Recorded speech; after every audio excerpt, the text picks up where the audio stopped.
Hello everyone, Shri IAS academy में आपका स्वागत है। जैसा कि आप जानते हैं कि श्री आईएएस एकेडमी ने लेट्स क्रैक प्रीलिम 2.0 नाम की सीरीज की शुरुआत की है, जिसके अंतर्गत ये हमारी let's crack modern India 2.0 series है। अपनी ऑलरेडी मॉडर्न इंडिया की सीरीज में हमने डे 4 तक के इम्पोर्टेंट आर्टिकल या इम्पोर्टेंट घटनाओं को कवर कर लिया था। आज हम उसी दिशा में आगे बढ़ते हुए डे 5 के इम्पोर्टेंट टॉपिक को कवर करेंगे। काफ़ी ज़्यादा इम्पॉर्टेंट टॉपिक है, खासतौर पे यूपीएससी प्रीलिम 2021 और 2022 की दृष्टि से 19वीं शताब्दी में जो सामाजिक और सांस्कृतिक जागरण हुआ था, या कहें जो सामाजिक धार्मिक सुधार आंदोलन हुए थे, चाहे वो ब्रह्म समाज हो, अहमदिया आंदोलन हो, यंग बंगाल हो, आत्मसम्मान हो, सती प्रथा, बाल विवाह, पारसी धर्म, इन सब को कवर करेंगे। काफ़ी इंपॉर्टेंट टॉपिक है, तो बिना देरी के शुरू करते हैं। चलिए शुरू करते हैं। जैसा कि आप देख रहे हैं, ये हमारी let's crack modern India 2.0 series का डे 5 है। ऑलरेडी हमारे डे 4 तक के इम्पोर्टेंट आर्टिकल कवर हुए थे। आज का ये जो टॉपिक है अपने आप में बहुत ही ज़्यादा महत्ता रखता है और हर बार आपसे इसमें 1 से 2 प्रश्न पूछे जा सकते हैं, ठीक है। और इस बार भी आपसे क्वेश्चन पूछा जाएगा, क्योंकि पिछले कई दिनों से चाहे वो आर्य समाज की बात हो, चाहे रामकृष्ण मिशन की बात हो, चाहे वहाबी आंदोलन की बात हो, चाहे देवबंद आंदोलन की बात हो, या फिर सती प्रथा और बाल विवाह जैसी जितनी प्रथाएं हैं इनकी बात हो, ये सब चर्चा में रहे हैं करंट अफेयर्स में। और हमने आपको करंट अफेयर्स जो अपनी प्रीलिम बूस्टर सीरीज हमारी डेली की चलती है उसमें भी हमने आपको कवर कराया है, ठीक है।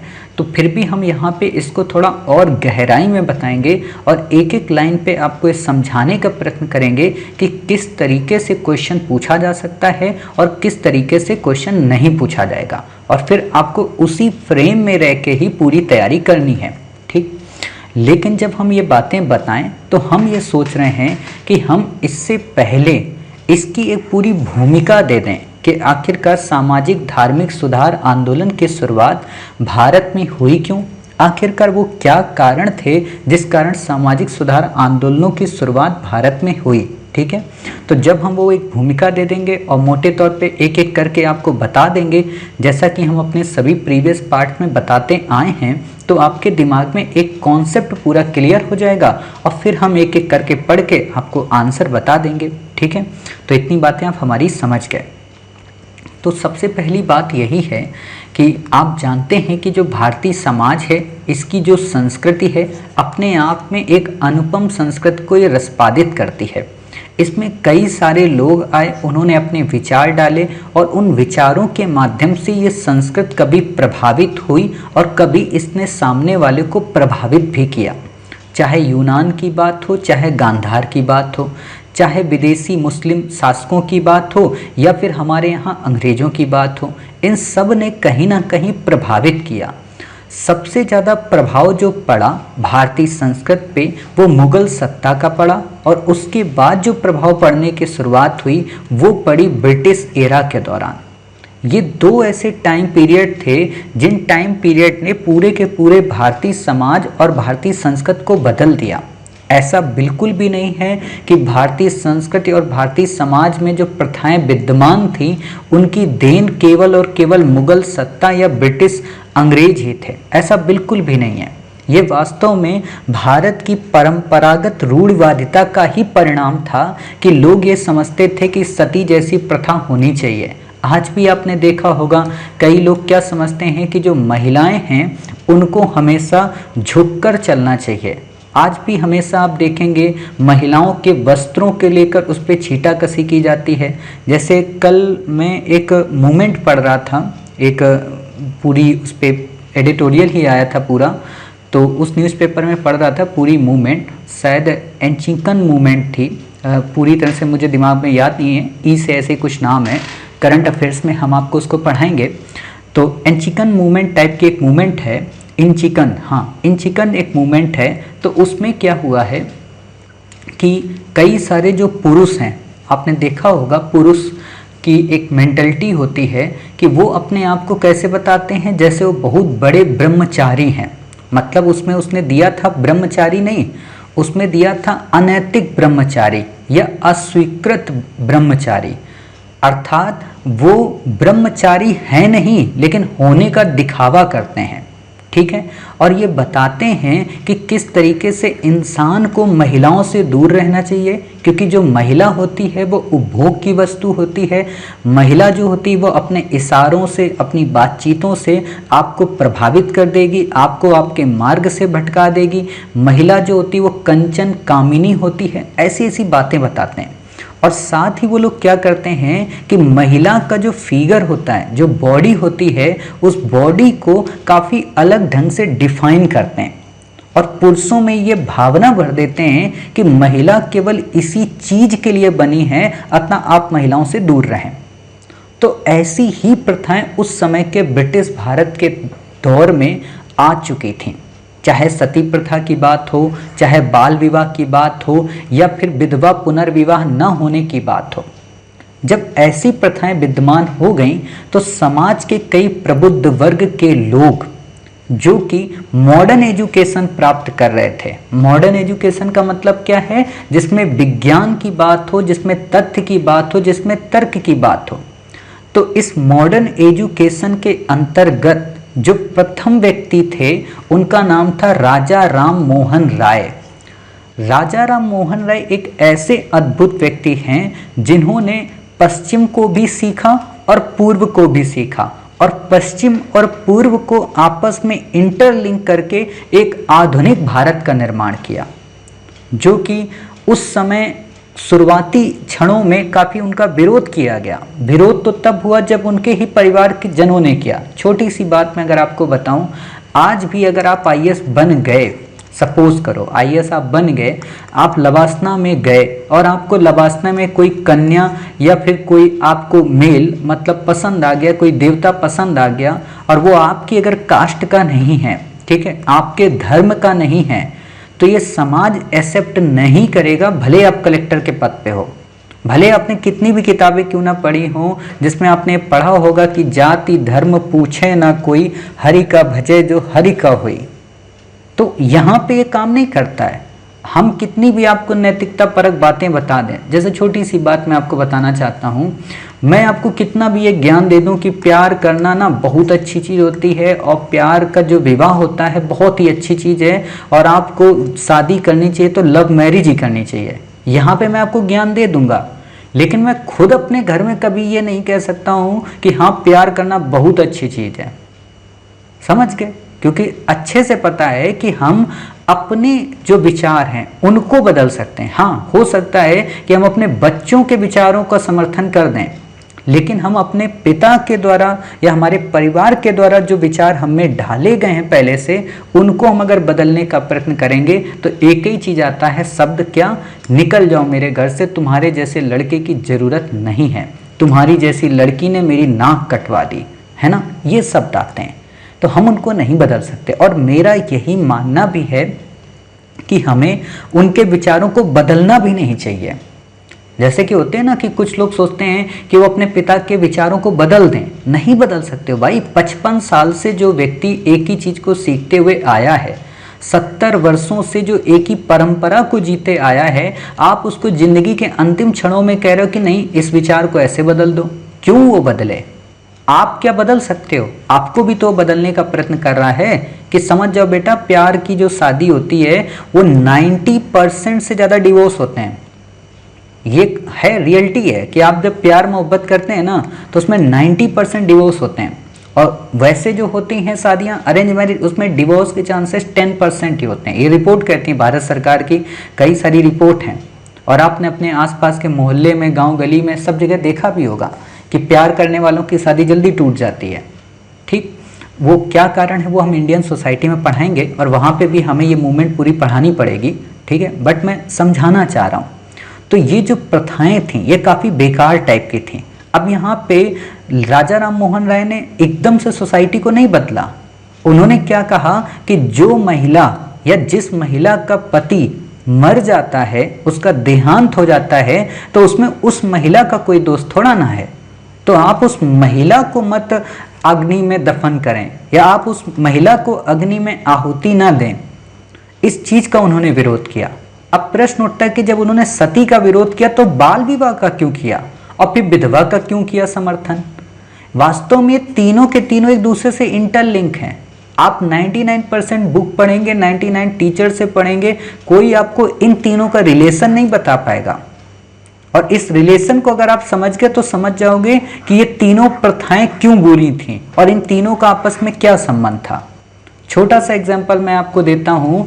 जैसे आपने देखा होगा कि एक ज़माने में, या जैसे बहुत सारी मूवी आई थी, मतलब 1970 के बाद काफ़ी सारी देश में मूवियाँ बनी हैं। उन मूवी में आपने देखा होगा क्या कि एक राजा होता है, ठीक है, वो गांव की किसी कन्या को पसंद कर लेता है। अब वो गांव की जो बेचारी कन्या होती है वो या तो 16 बरस की होती है या तो 18 बरस की होती है। राजा जो होता है वो कितने बरस का होता है, 45 प्लस होता है, ठीक है। उसको ये कन्या पसंद आ गई, ठीक है। अब इस कन्या से उसने क्या किया, विवाह कर लिया, ठीक है। सब यहाँ ध्यान से सुनना, कन्या से राजा ने विवाह किया। राजा था 45 वर्ष का, कन्या थे 18 वर्ष की, ठीक है। राजे की जब उम्र बढ़ी 10 वर्ष तो राजा कितना हो गया, 55 वर्ष। कन्या की जब उम्र बढ़ी तो कितनी हो गई, 28 वर्ष। मतलब कन्या अपनी यौवन अवस्था में थी, ठीक है, और राजा बुढ़ापे की स्थिति में जा रहा था। राजा को कोई बीमारी हुई, राजा मर गया। समझना, राजा को कोई बीमारी हुई, राजा मर गया। अब राजा मर गया तो ये 28 वर्ष की जो कन्या है, ठीक है, अपनी यौवन अवस्था में है, तो इस कन्या का क्या हुआ, अब इसका तो कोई नहीं रहा।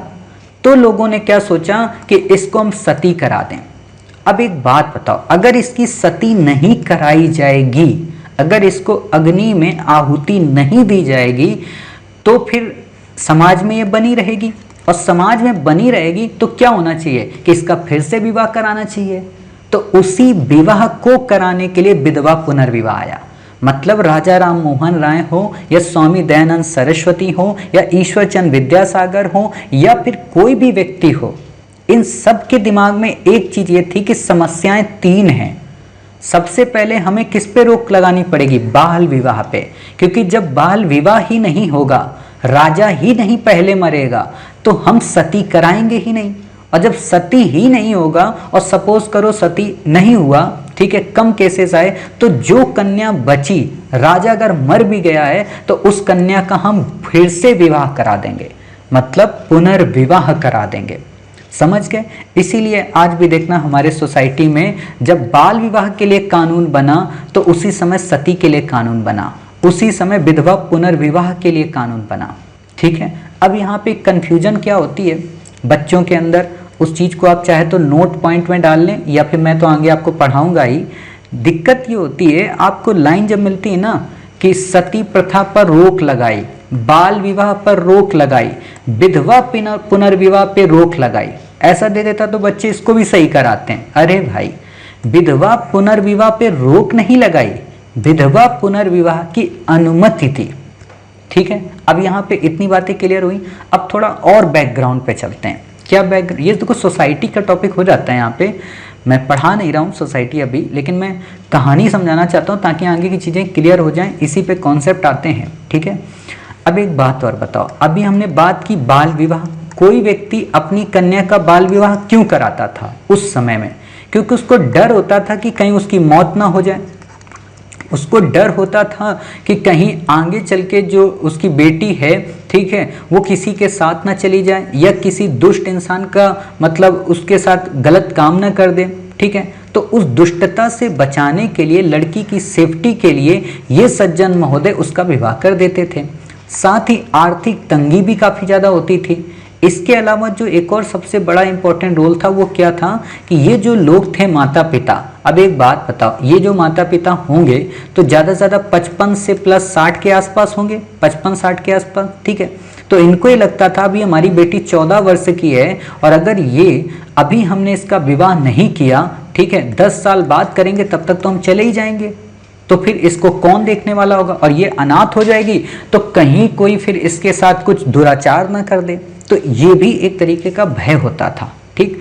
और जो एक और धारणा थी जिसको धार्मिक धारणा हम बोलते हैं, ठीक है। धार्मिक धारणा क्या, माना ये जाता है कि 14 से 15 बरस की जो कन्या होती है, ठीक है, उस वर्ष तक आते आते कन्या का रजो धर्म शुरू हो जाता है, मतलब जिसको आज आप सामान्य भाषा में पीरियड बोलते हैं, ठीक है। तो वो स्थिति शुरू हो जाती है और कहा यह जाता है धार्मिक मान्यताओं के अनुरूप, मैं ये नहीं कह रहा हूँ कि रियलिटी है, इसी का खंडन तो करेंगे ना राजा राम मोहन राय, तो वो मैं बताऊंगा अभी आपको। लेकिन मैं बता रहा हूँ कि उस समय के विचारकों ने क्या कहा था कि जब रजो धर्म शुरू हो जाता है कन्या का, या जब पीरियड्स का टाइम पीरियड शुरू हो जाता है कन्या का, तो उस समय जो कन्या होती है वो एक शिशु को जन्म देने लायक हो जाती है। और अगर कोई पिता अपनी कन्या का विवाह अपनी बेटी का विवाह उस समय नहीं करता है तो वो प्रतिवर्ष एक पुत्र को मारता है या कहीं एक पुत्री को मारता है, अर्थात पुत्र और पुत्री के वध का वो पापी बनता है। इसलिए कन्या का विवाह कर देना चाहिए। आप जानते हो ना कि किसी भी चीज को रियलिटी देने के लिए हम ऐसी गंदी गंदी कहानियां गढ़ देते हैं। जैसे कि आज भी मैं कई बार सोसाइटी में देखता हूँ, आप लोगों में से कई सारे बच्चों को पता है नहीं पता है, इन टॉपिक पे वैसे कोई बात तो नहीं करता, बट फिर भी मैं आपको बताना चाहता हूँ। आप जो परचेज करते हैं कभी देखना विस्पर इसका क्यों नाम होता है, पैट का, क्योंकि विस्पर का मतलब होता है काना फूसी। ये भी एक तरीके की पितृसत्तावादी सोच है कि हम अगर कोई चीज लेने जाते हैं, दारू की बोतल लेने जाओगे तो खुले में लाओगे, ठीक है, पैड्स आप लेने जाओगे तो उसको अखबार में लपेट के लाओगे, काली पन्नी में लाओगे, जैसे मुर्गा खरीद रहे हो। रियलिटी सबको पता है लेकिन हर एक व्यक्ति पीछे हटता है। बट वही है कि आज समाज बदल रहा है। आज आप जैसे लोग, जितने भी मॉडर्न लोग हैं, इस चीज़ पे खुल के बात करते हैं, खुल के डिबेट करते हैं। और यही उस समय भी था, खुल के डिबेट होनी शुरू हुई सती प्रथा पे, बाल विवाह पे, विधवा पुनर्विवाह पे। इसी चीज़ को लेकर तो विरोध हुआ भाई। कल से अगर आप लोग ये कहने लगें सोसाइटी में जाके कि देखो भाई इन चीज़ों पे एक खुली बहस होनी चाहिए, इन चीज़ों पे महिलाओं के सम्मान की बातें तो ठीक है अपनी जगह, कि जब किसी महिला के साथ कोई दुराचार होता है तो हम कैंडल मार्च निकाल देते हैं इंडिया गेट के सामने, लेकिन 3 दिन बाद अगर किसी दूसरी लड़की के साथ होता है तो फिर हम भूल जाते हैं। तो ऐसा नहीं होना चाहिए। तो उसी सोसाइटी को चेंज करने के लिए ही तो आप नए भारत के कर्मयोगी बन रहे हो। और इसीलिए आपको क्या सिखाया जा रहा है कि नई टेक्नोलॉजी। आज आप देखिएगा कि अधिकांश जितनी भी देवियां हैं, आप में से अधिकांश जितनी भी देवियां होंगी, तो आपको किसी भी, अगर अपने गांव से बाहर रहते हैं तो किसी भी कपड़े में आप रह सकते हैं, सहज होंगे। आप हाफ लोअर पहन सकते हैं, फुल लोअर पहन सकते हैं, आप जीन्स पहन सकते हैं, आप टॉप पहन सकते हैं, कोई भी कपड़ा पहन सकते हैं। लड़कों का तो चलता है, वो मतलब पैंट भी मतलब पहने तो भी ठीक है, नहीं भी पहने तो भी ठीक है ना। उनके लिए कोई वस्त्र की वो नहीं हो, सीमा नहीं है, ठीक है। वो अगर वस्त्र ज़्यादा खुले रखते हैं तो वो माचो मैन कहलाते हैं, है ना। मेरे हिसाब से शायद यही वर्ड आता है, माचो मैन, कि ऊपर कोई कपड़ा नहीं है, उनके 6 पैक दिखने चाहिए, है ना, बिल्कुल बुद्ध की तरह उनकी बॉडी होनी चाहिए, गांधार वाले। तो ये चीज़ें होती हैं। तो इसी परंपरा को तोड़ने के लिए ये लोग आए और इनमें से प्रमुख थे राजा राम मोहन राय। ठीक, राजा राम मोहन राय ने जब ये विरोध किया तो इनकी माँ ने ही इनको सबसे ज़्यादा डांटा। कह रहे पगला गए हो क्या लल्ला, ऐसा भी कोई होता है कि सती प्रथा को हम रोक दें। अच्छा, हुआ क्या था कि राजा राम मोहन राय के जो भाई साहब थे उनका देहांत हो गया, तो उनकी जो भाभी थी राजा राम मोहन राय की, उनको सती पे ले जाया जा रहा था। तो राजा राम मोहन राय को इसी चीज पे गुस्सा आई कि हद होती है, ये कौन सी मतलब बात है। तो उनकी माता बोली बेटा कहाँ लिखा है, मतलब सॉरी, राजा राम मोहन राय ने कहा कि किस किताब में लिखा है कि सती प्रथा होनी ही चाहिए। तो माता थी, माता ने बोला पंडित जी ने बताया था हमको। बोले बुलाओ पंडित जी को। पंडित जी बुलाए गए, ठीक है। अब जब पंडित जी आ गए तो पंडित जी से पूछा गया, अब यहाँ पे कोई जाति धर्म सूचक मत लेना, ठीक है, फिर से मैं बता दे रहा हूँ, कोई जाति धर्म सूचक से अभिप्राय नहीं है। यहाँ पे मैं टॉपिक पढ़ा रहा हूँ, उसी टॉपिक के हिसाब से समझिएगा, ठीक है, कि आप लोग मेरे से लड़ने लगो सर आप पंडितों की बुराइयाँ क्यों कर रहे हो, ऐसा बिल्कुल भी नहीं है, ठीक है। यहाँ पे मैं बताना चाह रहा हूँ कि जो ज्ञान जिसको था दैट्स पंडित, ठीक है। जो व्यापार करता है वो बनिया, ठीक है। जो ज्ञान देता है वो ब्राह्मण, ठीक है। तो ऐसी चीज़ें समझिए यहाँ पे। तो पंडित जी आ गए, पंडित जी से पूछा भैया कहाँ लिखा है। पंडित जी बोले अरे लिखा है, ऋग्वेद में लिखा है, यजुर्वेद में लिखा है, अथर्ववेद में लिखा है, क्या करोगे तुम पढ़ के, तुम्हारा काम थोड़ा ना है, तुम अपना बिजनेस करो जाके। बोले नहीं, आज हमें पढ़ना है ऋग्वेद के किस श्लोक में लिखा है कि सती प्रथा होनी चाहिए। पंडित जी सोचे अब तो गड़बड़, अब तो बहुत बड़ा गड़बड़ हो गया, क्योंकि ऋग्वेद का जो समाज था वहां सती प्रथा थी ही नहीं। ऋग्वेद में महिलाएं घोषा, लोपामुद्रा, अपाला जैसी महिलाएं हुआ करती थी, विदुषी रहती थी, मतलब विदुषी का मतलब आजीवन विवाह नहीं करेंगे, वैसी महिलाएं रहती थी, इंडिपेंडेंट महिलाएं, स्वच्छंद और स्वतंत्र। तो कहां पे वहां पे फिर बाल विवाह और सती प्रथा आएगा? बोले यार ये तो गड़बड़ हो गया। राजा राम मोहन राय तुरंत आए, बोले देखो ये तुम्हारा ऋग्वेद है? बोले हाँ ऋग्वेद है। बोले इसका ट्रांसलेशन ये है? बोले हाँ है। इस श्लोक में ये बात कही गई? बोले कही गई। घोषा, लोपामुद्रा, पाला जैसी वहां पे महिलाएं थी? बोले थी। तो बोले कहाँ से फिर इन्होंने ये किया? पंडित जी हताश हो गए, बोले भवानी, मतलब माते से बोले उनकी कि भवानी आपका लल्ला बिगड़ गयो है, आपका लल्ला भगवान पे प्रश्न लगाए हो। तो अब माँ तो माँ होती है, माँ बोली लल्ला तू बहुत दुष्ट हो गए हो, तेरे कारण ना अब मारो जो भगवान है ना नाराज हो जाइयो, एक काम करियो तू यहाँ से निकल जाइयो, तू अब ब्राह्मण हो गए हो। और उनको निकाल दिया। लेकिन जब कहते हैं ना कि जो युग प्रवर्तक लोग होते हैं उनका कोई घर ही नहीं होता है। आज तक इस पूरी दुनिया में जिन जिन ने इतिहास रचा है उनको सबसे पहले घर वालों ने ही निकाला है। तो अगर आपको भी जिंदगी में कभी कोई इसलिए निकाल दे कि हाँ आप आईएएस की तैयारी करना चाहते हो और दूसरे लोग आपसे कह रहे भैया शादी करो शादी करो, तो आप घर से निकल जाना, यह शुभ काम नहीं है आपके लिए, क्योंकि दुनिया में सबने किया है। ठीक है। हाँ, अगर आप लव मैरिज के कारण भाग रहे हो, कोई अनैतिक कृत्य कर रहे हो और अपने हित में भाग रहे हो, तो फिर आप गलत हो। समाज के लिए भाग रहे हो तो भाग जाओ भाई। अगर आपको 135 करोड़ लोगों को बचाना है और अगर 5 लोगों की टेंशन हो रही है तो उनको छोड़ दो, 135 करोड़ पे ध्यान दो भाई। यही तो होता है निर्मोही और वैरागी या सन्यासी व्यक्ति, तो वही आपको बनना है। तो यही राजा राम मोहन राय ने किया। अब इनका विरोध हुआ, लेकिन धीरे धीरे इन्होंने जो ब्रिटिश सरकार थी उसका सहयोग लिया। अब ब्रिटिश सरकार ने क्यों सहयोग किया? क्योंकि उस समय 1813 का टाइम पीरियड आ चुका था। 1813 के टाइम पीरियड पे मुक्त व्यापार का कॉन्सेप्ट आ गया था और मुक्त व्यापार के अंतर्गत ब्रिटेन के बाजार का सामान भारत में आना था। अब ब्रिटेन के बाजार का सामान अगर भारत में आना था तो भारतीय तो नहीं खरीदेगा, वो तो लुंगी में ही रहेगा, वो तो कच्छे में ही घूमेगा, वो तो एक ही चद्दर से अपने पूरे तन को ढकेगा। वो क्यों सूट बूट की सरकार बनेगा? वो क्यों अपने बॉडी में इत्र लगाएगा? क्यों अपने बॉडी में मेकअप करेगा? क्यों अपनी बॉडी के ऊपर सर पे हैट लगाएगा? कभी नहीं करेगा। तो क्या किया गया? इन्होंने सोचा पहले सती बंद करवाओ, बाल विवाह बंद करवाओ, विधवा पुनर्विवाह की अनुमति दो और साथ ही मॉडर्न एजुकेशन दो। जब हम लोगों को मॉडर्न एजुकेशन देंगे, उनको स्कूल की पैंट, ड्रेस, जूते, मोजे, टाई सब देंगे, तो वो मॉडर्निटी को प्रचारित करेंगे। वो अपनी इंडियन जो सिविलाइजेशन है या इंडियन जो कल्चर है उससे दूर हटेंगे। वो चंदन तिलक लगाने से दूर हटेंगे, हाथों में रुद्राक्ष की माला पकड़ने से दूर हटेंगे, वो मंदिर में झुकने से दूर हटेंगे। उनको सरल पद्धतियां पसंद आएंगी, उनको यज्ञ बलि पसंद नहीं आएगा, उनको चर्च की घंटी पसंद आएगी। तो अंग्रेजों ने वही किया। अंग्रेजों ने उनको मैकडोनाल्ड खिलाया, स्विगी खिलाया, जोमेटो बुलाए, ये सारे काम कर दिए। तब जो जोमेटो जब आप खाओगे, सुबह सुबह डेजर्ट खाओगे, ठीक है, ब्रेकफास्ट में आप पिज्ज़ा खाओगे, तो माँ के हाथ का पराठा थोड़ा ना पसंद आएगा, सुबह सुबह हलवा थोड़ा ना पसंद आएगा आपको, जो भारत की देसी चाय है वो थोड़ा ना पसंद आएगी आपको, तो कोल्ड ड्रिंक पसंद आएगी और हो सकता है कि आपको बियर की बोतल पसंद आए। तो ये मॉडर्निटी को चेंज कर दिया।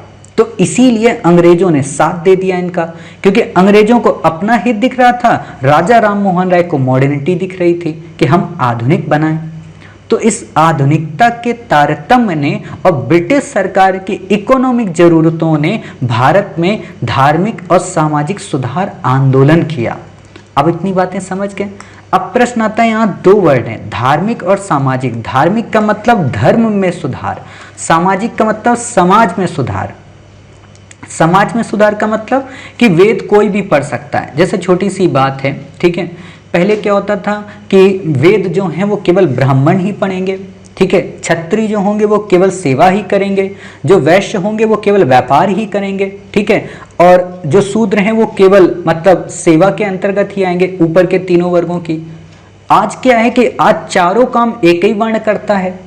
जैसे कि मेरा ही वर्ण आप मान लो, मैं आपको पढ़ा रहा हूं तो मैं ब्राह्मण हो गया, ठीक है, मैं आपको एमसीक्यू बना रहा हूं, मैं एक तरीके का शूद्र हो गया, आपकी सेवा कर रहा हूं, ठीक है, मैं कभी कभी आपको भगवान से रिलेटेड कोई ना कोई बात बता देता हूं, धार्मिक हो जाता हूं, जब आप लोग मेरे को गुस्सा दिलाते हो, कोई बदतमीजी वाली बातचीत करता है तो छतरी भी बन जाता हूँ। तो चारों वर्ण आ गए ना। बिजनेस भी कभी कभी कर लेता हूँ, तो चारों वर्ण आ गए। आज कोई रोक टोक नहीं है, लेकिन उस जमाने में ये रोक टोक होती थी। उस जमाने में एक पूरी पद्धति होती थी और उस पद्धति के हिसाब से ही सब कुछ चलता था। लेकिन इन समाज सुधारकों ने इस व्यवस्था को बदल दिया।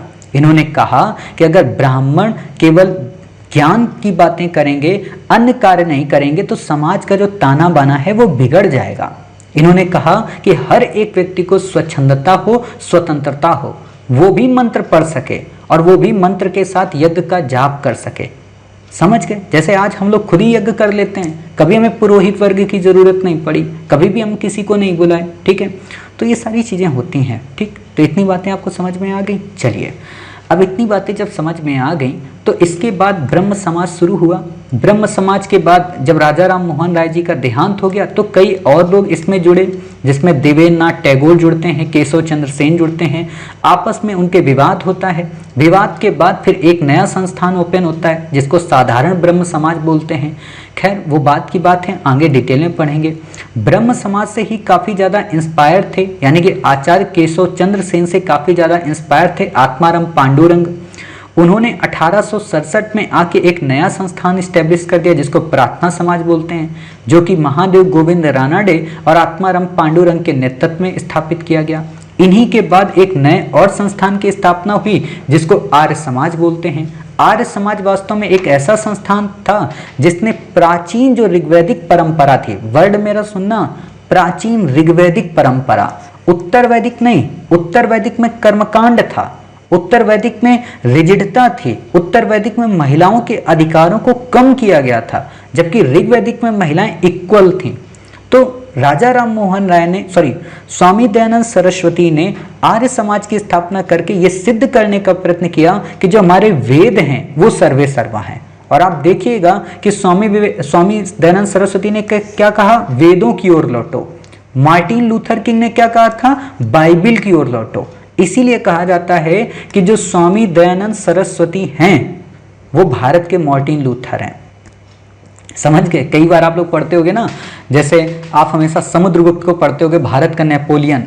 ठीक है, तो क्यों आप पढ़ते हो? क्योंकि उसने भी उतना ही युद्ध किया, दूसरे की सीमाओं में जाकर उसने युद्ध किया, और वही चीज नेपोलियन करता है। तो हर एक व्यक्ति को संज्ञा देने के पीछे उसका एक तर्क होता है। तो अब आप समझ गए वेदों की ओर लौटो का मतलब क्या हुआ कि उस समय बाइबिल की ओर लौटो की बात की गई। अब वेद क्या है? वेद आप पौरुषे हैं, यानी कि किसी पुरुष के द्वारा नहीं लिखे गए। वेदों में जटिलता नहीं है, जैसी जटिलता बता दी गई। इसीलिए तो राजा राम मोहन राय ने वेदों की पंक्तियों को उठाकर ही तो बताया कि सर्वे भवन्तु सुखना सर्वे सन्तु निरामया। उन्होंने वहीं से तो बताया कि नारी तु नारायणी। उन्होंने वहीं से तो बताया यत्र नारस्ते पूज्यन्ते तत्र देवता रमन्ते। अब जब वो ये बात बोल रहे कि यत्र नारस्ते पूज्यन्ते तत्र देवता रमन्ते, तो फिर सती प्रथा कहाँ से हो गई प्रभु? यहाँ तो नारी की पूजा नहीं, नारी को तो अग्निदाह करवा रहे हो। उसी में आपको पढ़ने को मिला कि बाल विवाह नहीं होना चाहिए, क्योंकि बाल विवाह वास्तव में किसी भी महिला के अधिकारों का हनन है, उसकी स्वेच्छा का हनन है, उसकी स्वतंत्रता का हनन है। विधवा पुनर्विवाह यही हुआ। ये सारी चीजें कॉन्सेप्ट उभर के आए और आगे धीरे धीरे करके फिर यंग बंगाल आंदोलन आया, रामकृष्ण मिशन आया, थियोसॉफिकल सोसाइटी आई।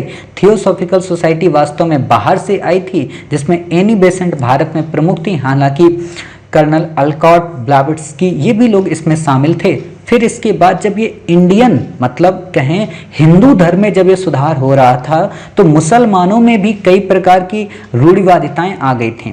अल्लाह को मानने के प्रक्रम बदल गए थे। आज भी आप देखिएगा कि भारत में कई ऐसे मुस्लिम लोग हैं जो कट्टर हैं, मतलब चरमपंथी कट्टर हैं, कि उनको कुरान की सही तो ना आयत कोई पता है और ना ही कुरान में लिखी गई कोई भी इबादत उनको सही से आती है। उनको बस यही लगता है कि सुबह सुबह अगर हम अजान तेजी से कर देंगे तो हमारा अल्लाह खुश हो जाएगा, पूरे दिन चाहे हम जितनी दुष्टता बरतते रहें। ये एक कंफ्यूजन आ गया। तो उसी कंफ्यूजन को दूर करने के लिए कई सारे आंदोलन हुए, चाहे अलीगढ़ आंदोलन हो, चाहे अहमदिया आंदोलन हो, चाहे वहाबी हो या देवबंद हो। इन सब की आपस में विचारों को लेकर लड़ाई थी। कोई ये कहता था कि जो मोहम्मद साहब पैगंबर हैं, उनका जो इस्लाम है वो काफ़ी सरल और सहज है, उसमें इतना ज़्यादा आडंबर नहीं है, उसको इतना आडंबरी मत बनाओ, उसमें इतनी ज़्यादा कट्टरता मत लाओ, वो सर्वस्व या समन्वय के भाव पे आधारित है, उसमें किसी भी तरीके की निष्ठुरता नहीं है कि हाँ हम अपने आप को अलग कर ले रहे हैं, हमारे अंदर एक रिजिडनेस आ गया है, जो भी है वो सब अल्लाह है, अगर हम राम का नाम लेंगे तो हम बुरे हो जाएंगे। ऐसा बिल्कुल भी नहीं है। वो कहते हैं चाहे तुम अल्लाह का नाम लो, चाहे राम का नाम लो, चाहे अली का नाम लो, किसी का भी नाम लो, सभी इक्वल हैं। तो ऐसी बात करने वाले भी लोग आए, देवबंद वाले भी आए, सत्य शोधक समाज आया, फिर जातियों में जो सुधार करना था, भाई धर्म हो गया, दोनों धर्मों में सुधार हो गया, तो अब जाति प्रथा विद्यमान थी। जैसे आज भी आप हमारे समाज में देखेंगे कि अगर उच्च कुल का लड़का है या उच्च कुल की लड़की है और निम्न कुल का अगर कोई मतलब लड़का या लड़की है और वो अगर वैवाहिक दंपत्ति बनते हैं जीवन में, तो उनके ऊपर भी उतनी ही कट्टरता है, कठोरता है कि उससे उसकी शादी क्यों हो गई या उससे उसने उसको क्यों प्यार में फंसा रखा है। तो आज यहाँ पे भी है। साथ ही कई ऐसे समाज की क्रियाएं हैं या कई ऐसे सामाजिक उस समय नौकरियां होती थी जिनमें निम्न कुल के लोगों को शामिल ही नहीं होने दिया जाता था। ठीक, तो इस चीज को ऊपर करने के लिए, मतलब निम्न जातियों को उच्च जातियों के समकक्ष लाने के लिए, ठीक है, इस चीज का प्रयास किया सत्य शोधक समाज ने, जिसमें ज्योतिबा फूले और सावित्रीबाई फूले का नाम प्रमुख है। यही चीज जब साउथ इंडिया में और गहराई पे गई तो वहां पे आत्मसम्मान आंदोलन आया रामास्वामी नायकर के रूप में। वाइकोम सत्याग्रह आया कि मंदिरों में जाने की आप अनुमति क्यों नहीं दे रहे हो, तो मंदिरों में जाने के लिए नारायण गुरु आए, उन्होंने अपना एक अलग कॉन्सेप्ट दिया। ठीक है, और इसी दिशा में जब इनके में सुधार हो गया तो पारसी धर्म में भी कुछ कठोरताएं थी, कुछ उसमें कमियां थी, उनको सुधारा गया। सिख धर्म में भी कुछ रिजिडनेस आ चुके थे। देखो, हर एक धर्म में कट्टरता और कठोरता हमेशा से विद्यमान रही है। ये आप पे डिपेंड करता है कि उस धर्म को आप किस रूप में स्वीकार करते हैं। जैसे मैंने एक किताब पढ़ी है अपने अपने राम, भगवान दास की किताब है, बहुत अच्छी किताब है, और उसमें यही बताया गया है कि वास्तव में राम क्या है। सबरी का राम अलग है, वाल्मीकि का राम अलग है, तुलसीदास का राम अलग है, रामायण का राम अलग है, श्रीलंका में राम अलग है, पाकिस्तान का राम अलग है, नेपाल का राम अलग है, हर जगह का राम अलग है, हनुमान के राम अलग हैं। मतलब आज जो हम पिक्चर्स देखते हैं, आप देखोगे कि राम प्रतिंचा चढ़ा रहे और उनके जो बाल हैं, जो केस हैं, वो हवा में लहर रहे जैसे क्रोधित मुद्रा में, जबकि ऐसी मुद्रा तो पूरी रामायण में कहीं पे नहीं देखी गई। सिर्फ एक ही जगह पे राम क्रोधित होते हैं, वो कब, जब विनती करते हैं उस समुद्र की, जब उनको पुल बांधना होता है, तभी वो इतने क्रोधित होते हैं, बाकी कहीं पे क्रोध नहीं है उनके अंदर। लेकिन हम आज पिक्चर्स का जो इस्तेमाल करते हैं उसी का करते हैं। आज हम उस राम की पिक्चर्स का या उस राम की तस्वीर का या उसका पूजन नहीं करते जिसमें वो धनुष और बाण को छोड़े हुए हैं और बस आशीर्वाद की मुद्रा में हैं और माता सीता के साथ में खड़े हुए हैं, वो राम हम नहीं देखते। तो ये समाज की अलग अलग कमियां हैं, सोसाइटी में पढ़ाएंगे। ठीक, मुझे लगता है कि आपको मैंने एक पूरा ब्रॉड वे दे दिया, सोसाइटी के बारे में एक बेसिक समझ दे दी कि सोसाइटी आखिरकार बदली क्यों थी और उसमें बदलाव क्यों आया। समय भले लगा, क्योंकि ये टॉपिक ऐसे होते हैं कि आपका धर्म से तो कोई संबंध होता नहीं है। जब आपका इसमें धर्म से कोई संबंध नहीं होता, पृष्ठभूमि पता नहीं होती है, और मैं ऐसे ही बोलता चला जाऊं भैया ब्रह्म समाज ये थे और इनके ये नेता थे, इन्होंने ये किया, उन्होंने वो किया, आपको कुछ नहीं समझ में आता। लेकिन अब आपको कॉन्सेप्ट समझ में आ जाएगा। ठीक है, चलिए शुरू करें। इससे पहले दो बातें और बता दें। क्या बता दें? कि एक बात हमें ये बताओ कि धर्म में कट्टरता कब आती है। धर्म में कट्टरता कब आती है? जब हम किसी चीज को कोई आकार दे देते हैं। हम कहते हैं कि माता सीता हमारी ऐसी दिखती हैं, जब हम कहते हैं कि प्रभु श्री राम हमारे ऐसे दिखते हैं, जब हम कहते हैं कि हमारे कृष्ण ऐसे दिखते हैं, जब हम ये कहते हैं कि हमारे हनुमान ऐसे दिखते हैं, और इनको मानने वाले लोग जब अलग अलग हो जाते हैं। भाई आपने देखा होगा कि हनुमान की पूजा करने वाले लोग थोड़े भयंकर टाइप के हो जाते हैं, मतलब उनमें जोश, जुनून, जिद आ जाता है, और जबकि वही हनुमान है जो राम के सामने याचक की भूमिका में है, वही हनुमान है जो रामायण में याचना करते हैं, जाते हैं रावण को मनाते हैं, तो ये हनुमान अलग हैं, लेकिन हनुमान के नाम पे 14 फरवरी को मतलब युद्ध स्तर की लड़ाई हो जाती है। हनुमान प्रेम करना सिखाता है। एक बात सोचो, हनुमान ने प्रेम मिलन कराया प्रभु राम का और सीता से, पुल बनाया, उसी हनुमान के नाम पे 14 फरवरी को सब ब्रेकअप करवा रहे। सोचने वाली बात है कि हम किस हनुमान को पसंद करते हैं। हम उनका नाम लेकर, उनकी ध्वज पताका को लेकर किसको अपमानित करते हैं, ये सोचने वाली बात है। तो वही चीज है कि जब हमने हनुमान का नाम लिया, ठीक है, तो क्या हुआ कि हनुमान की पूजा करने वाले हनुमान की पूजा करेंगे, राम की पूजा करने वाले राम की पूजा करेंगे। हो सकता है कि राम की पूजा करने वाला सबरी के राम को मानता हो और हनुमान की पूजा करने वाला हो सकता है कि दुष्ट मेघनाथ को मारने की कोशिश करता हो। तो हमने यहां से ये वाला चित्र ले लिया, यहां से ये ले लिया। अब ये तो बेचारा उदारवादी बन गया, ये तो बेचारे थोड़े जोशीले हो गए। अब इन दोनों विचारों में टकराहट तो होगी ना, तो रिजिडनेस आएगी, कट्टरता आएगी। ये कहेंगे हम राम को नहीं मानेंगे, कहेंगे हम हनुमान को नहीं मानेंगे, जबकि दोनों एक दूसरे से कभी नहीं लड़े थे। लेकिन ये कहेंगे माता सरस्वती को कोई नहीं मानेगा, तो कोई कहेगा कि नहीं हम कृष्ण को नहीं मानेंगे। इनमें कट्टरता आएगी। तो इन विचारकों ने क्या सोचा कि देख भाई, पहली बात तो मूर्ति ही नहीं होनी चाहिए। जब हम उसका चेहरा ही नहीं देखेंगे तो हम अपने मन से कुछ भी गेस कर लेंगे, और जब कुछ भी गेस कर लेंगे तो युद्ध ही नहीं होगा। भाई अगर हमने पूछा वो कैसा दिखता है, अरे भाई पूछो मत, कितना सुंदर, कितना लाजवाब है, उसके मुकुट पे तो मोर पंख है, बिल्कुल सूरदास की तरह। सूरदास ने तो देखा ही नहीं, और भगवान कृष्ण का ऐसा वर्णन कर दिया कि सोचने में भी लगता है कि यार ये तो देखने वाला भी नहीं वर्णन कर पाता।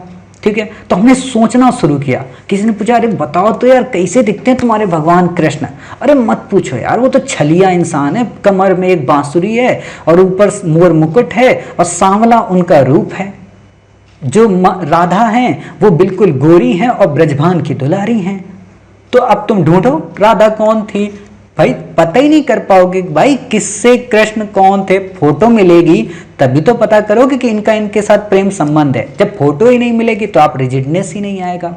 तुम भी राधे को मान लो, तुम भी राधे को मान लो, तुम भी कृष्ण को मान लो, तुम भी कृष्ण को मान लो, सभी लोग कृष्ण को मान लो।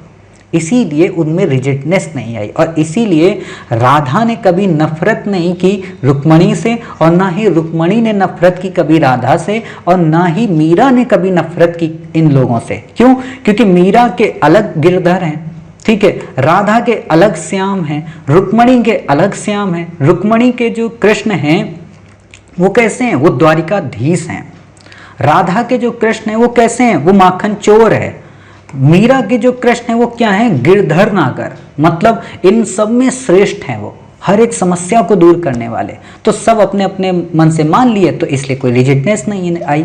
इसी चीज को इन लोगों ने समझा और इन्होंने कहा कि जब ऋग्वैदिक समाज था तो उस समय कोई मूर्ति नहीं थी। हर एक व्यक्ति अन्नदा वरदा सुखदा यानी कि प्राकृतिक पूजा करता था, प्रकृति की शक्तियों की पूजा करता था। तो क्यों ना हम एक काम ऐसा करें कि हम एक निराकार ईश्वर की बात करें, हम मूर्ति पूजा का खंडन करें और हम ईश्वर की उपस्थिति की तो बात करें, लेकिन वो ईश्वर निराकार हो और एक ईश्वर हो। समझ गए? अब अगर आपको कहीं पे भी मिलेगा ना कि मूर्ति पूजा के समर्थक थे, तो आपको ये कॉन्सेप्ट रस रस के बिल्कुल अंदर चला गया है कि भाई वो मूर्ति पूजा के कभी समर्थक नहीं थे, क्योंकि वहां युद्ध होता था, उसमें लड़ाई होती थी, टसल होती थी, तो इसलिए वो कभी मूर्ति पूजा के समर्थक नहीं बन पाए। ठीक है, इतनी बातें क्लियर हो गई। चलिए, अब मूर्ति पूजा के समर्थक नहीं थे, निराकार ईश्वर की बात करते थे। तो अब हम एक एक करके अपनी पूरी घटना को कंप्लीट करते हैं। ठीक है, इससे ज़्यादा आपको नहीं पढ़ना है। अब यही बातें जितनी मैंने आपको समझा दी ना, ज़्यादा ही समझा दी हैं, इसमें तो बहुत कम दिया हुआ है। ठीक है, तो ये आपको कुछ भी नहीं पढ़ना है, मन हो तो पढ़ लेना, वैसे मेरे हिसाब से पढ़ने की ज़रूरत नहीं है। ठीक है, इंपॉर्टेंट क्या है कि सुधार आंदोलन के क्या कारण थे, मैंने आपको 1813 का चार्टर एक्ट बता ही दिया कि उसमें किस तरीके से वो अपने व्यापार को प्रमोट करने के लिए, अपनी वस्तुओं को भारत में बेचने के लिए भारतीयों में अंग्रेज का गुण चाहते थे, और इसलिए उन्होंने ऐसा प्रचार प्रसार किया। ठीक है, इंपॉर्टेंट ये है कि कौन कौन से संस्थाएं थीं। आपसे मे भी एक क्वेश्चन ऐसा भी पूछा जा सकता है इन फ्यूचर कि हिंदू धर्म से संबंधित कौन कौन से सुधारक संस्थाएं थीं। तो उसमें आपको अगर वहाबी दे देगा तो गलत हो जाएगा, उसमें अगर आपको अहमदिया दे देगा तो गलत हो जाएगा। देखो मैं एक बात बताऊं आपको, आप में से कई सारे बच्चे सोचते होंगे कि मास्टर आप इतने तरीके क्यों बता देते हो। तो मेरा देखो मतलब यही होता है कि कोई भी टॉपिक पढ़ो तो उसको एग्जामिनर की दृष्टि से उतने सभी तरीके पे सोच लो कि इतने तरीकों पे लड़ाई हो सकती है। जैसे सिंपल सी बात है, जब कोई व्यक्ति पहली बार किसी से जुड़ता है ज़िंदगी में तो सोच लेता है भाई शादी में तो बाप रोड़ा डालेंगे, शादी में तो माँ तो रोएगी, ठीक है, शादी में ये स्थितियां तो आएंगी, शादी में समाज ये बोलेगा, आईएएस बन जाएंगे तो मोहल्ले वाले ऐसी गालियां सुनाएंगे, ये होगा वो होगा। तो इतने तरीके आप सोच लेते हो ना, तभी तो आप तैयारी करते हो। तो एज इट इज जब किसी टॉपिक को पढ़ो तो उसमें इतने तरीके सोच लो कि हाँ इतने तरीके से क्वेश्चन बन सकता है, और जब इतना आप सोच लोगे तो फिर टॉपिक आपका होने लगेगा। ठीक है, तो इतनी बातें आप क्लियर हो गई। चलिए अब बात आती है ब्रह्म समाज के बारे में। वास्तव में ब्रह्म समाज की स्थापना की थी राजा राम मोहन राय ने। हालांकि ब्रह्म समाज के पहले उन्होंने कई सारी अन्य संस्थाओं की भी स्थापना की थी, जिस कारण उनको नव भारत का अग्रदूत और सुधार आंदोलनों का उन्हें पितामह या कहें प्रवर्तक, आधुनिक भारत का पिता और नव प्रभात का तारा कहा जाता है। ठीक है, इससे ज्यादा आपको नहीं याद रखना है। इनकी खास बात क्या थी कि राजा राम मोहन राय ने प्राच्य और पाश्चात्य के चिंतन के मिले जुले रूप के प्रतिनिधि थे। प्राच्य का क्या मतलब होता है? प्राच्य का मतलब होता है प्राचीन। ना पता हो लिख लो, क्योंकि आपको शब्द यही प्राच्य देगा। ठीक है, कि प्राच्यवाद। ठीक, तो आप बता देना कि हाँ साहब ये प्राच्यवाद से प्रभावित थे। इंपॉर्टेंट बात क्या है कि इनका उद्देश्य क्या था? आपसे सिंपल सा एक लाइन में क्वेश्चन पूछेगा कि ब्रह्म समाज की स्थापना ब्रह्म समाज संस्था का प्रमुख उद्देश्य था।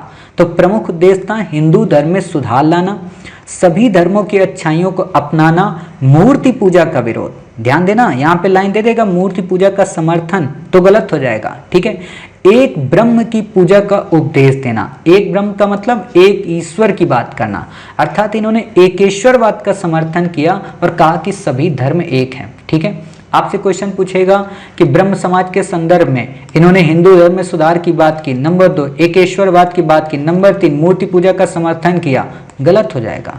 भाई मूर्ति पूजा का विरोध किया था। इतनी जल्दी क्वेश्चन आता है और इतनी जल्दी हमारे से ऑप्शन टिक हो जाता है, तो इसलिए इस जल्दीबाजी को यहाँ पे रोक देना। ठीक है, कि नहीं भाई मूर्ति पूजा का समर्थन नहीं किया था, इन्होंने विरोध किया था। ठीक, अब बात आती है ब्रह्म समाज के सिद्धांतों और दृष्टिकोण के मुख्य आधार क्या थे।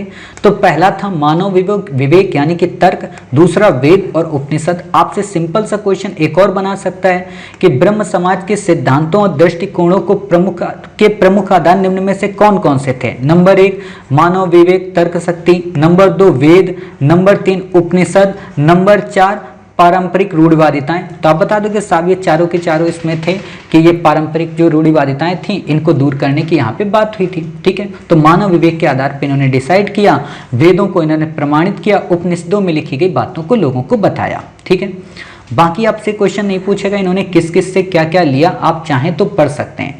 इंपॉर्टेंट बात क्या है कि इन्होंने किन किन सामाजिक कुरीतियों पर हमला किया।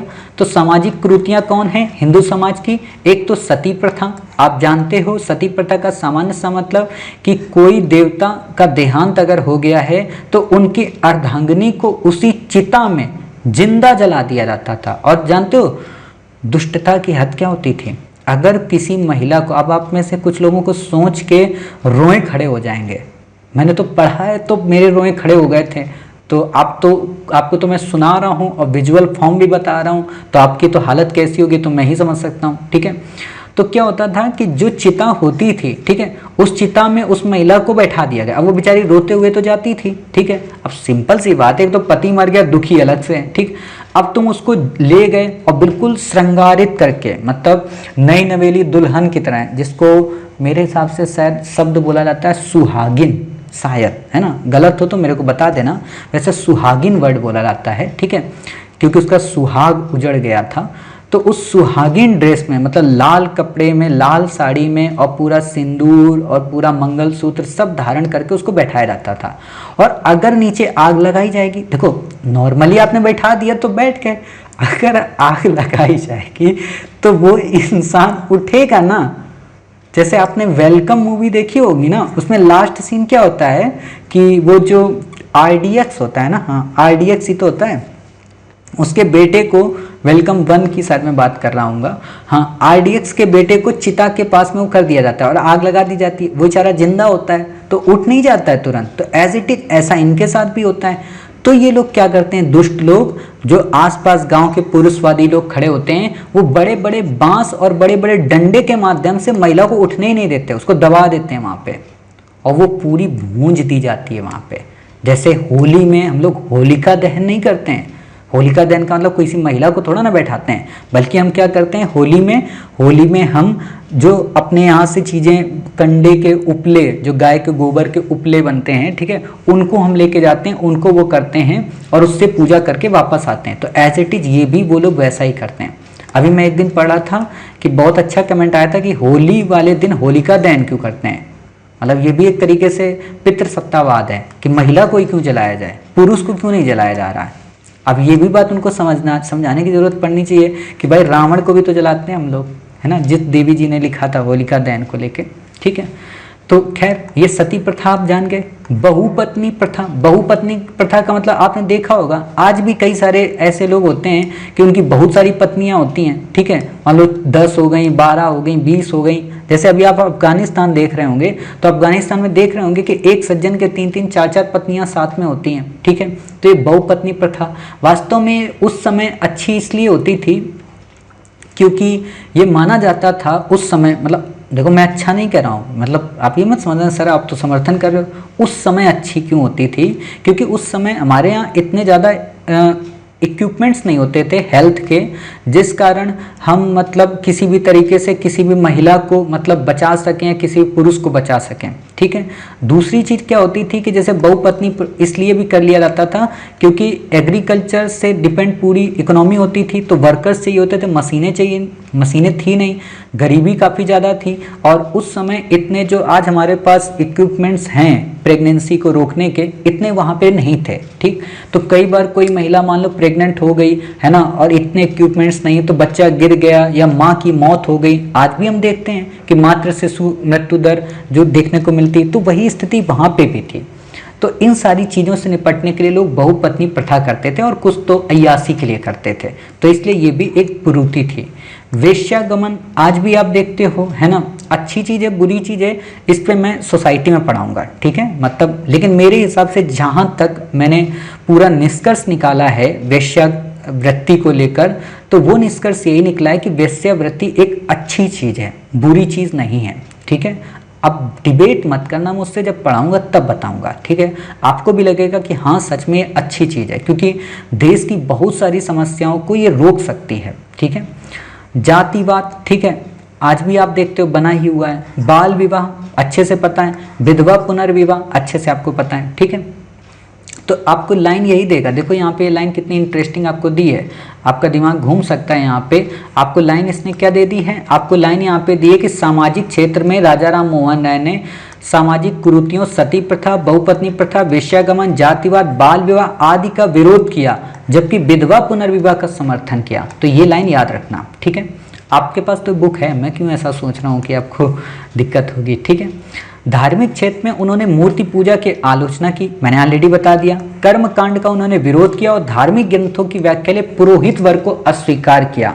आपको यहाँ पे एक क्वेश्चन दे देगा कि इन्होंने पुरोहित वर्ग को स्वीकार किया। पुरोहित का मतलब जो कर्मकांड होते हैं, जैसे यज्ञ का कर्मकांड होता है, तो यज्ञ में नहीं होता है कि यज्ञ रूप प्रभु हमारे भाव उज्जवल कीजिए, छोड़ देंगे छल कपट को मानसिक बल दीजिए, वेद की बोलें ऋचाएं सत्य को धारण करें, है ना। ये जो बातें होती हैं, या जब कोई मंत्र पढ़ना होता है, ठीक है, कोई भी मंत्र पढ़ना होता है, तो उससे रिलेटेड जब बात आती है, न त्वम काम्ये राज्यम न स्वर्गम न पुनर्भवम, या वृत्त यत्नेन संदच्छेत च वित्तमया याति च अक्षीणो वृत्तता क्षीणो क्षीणो वृत्तस्तु हतो हता, है ना।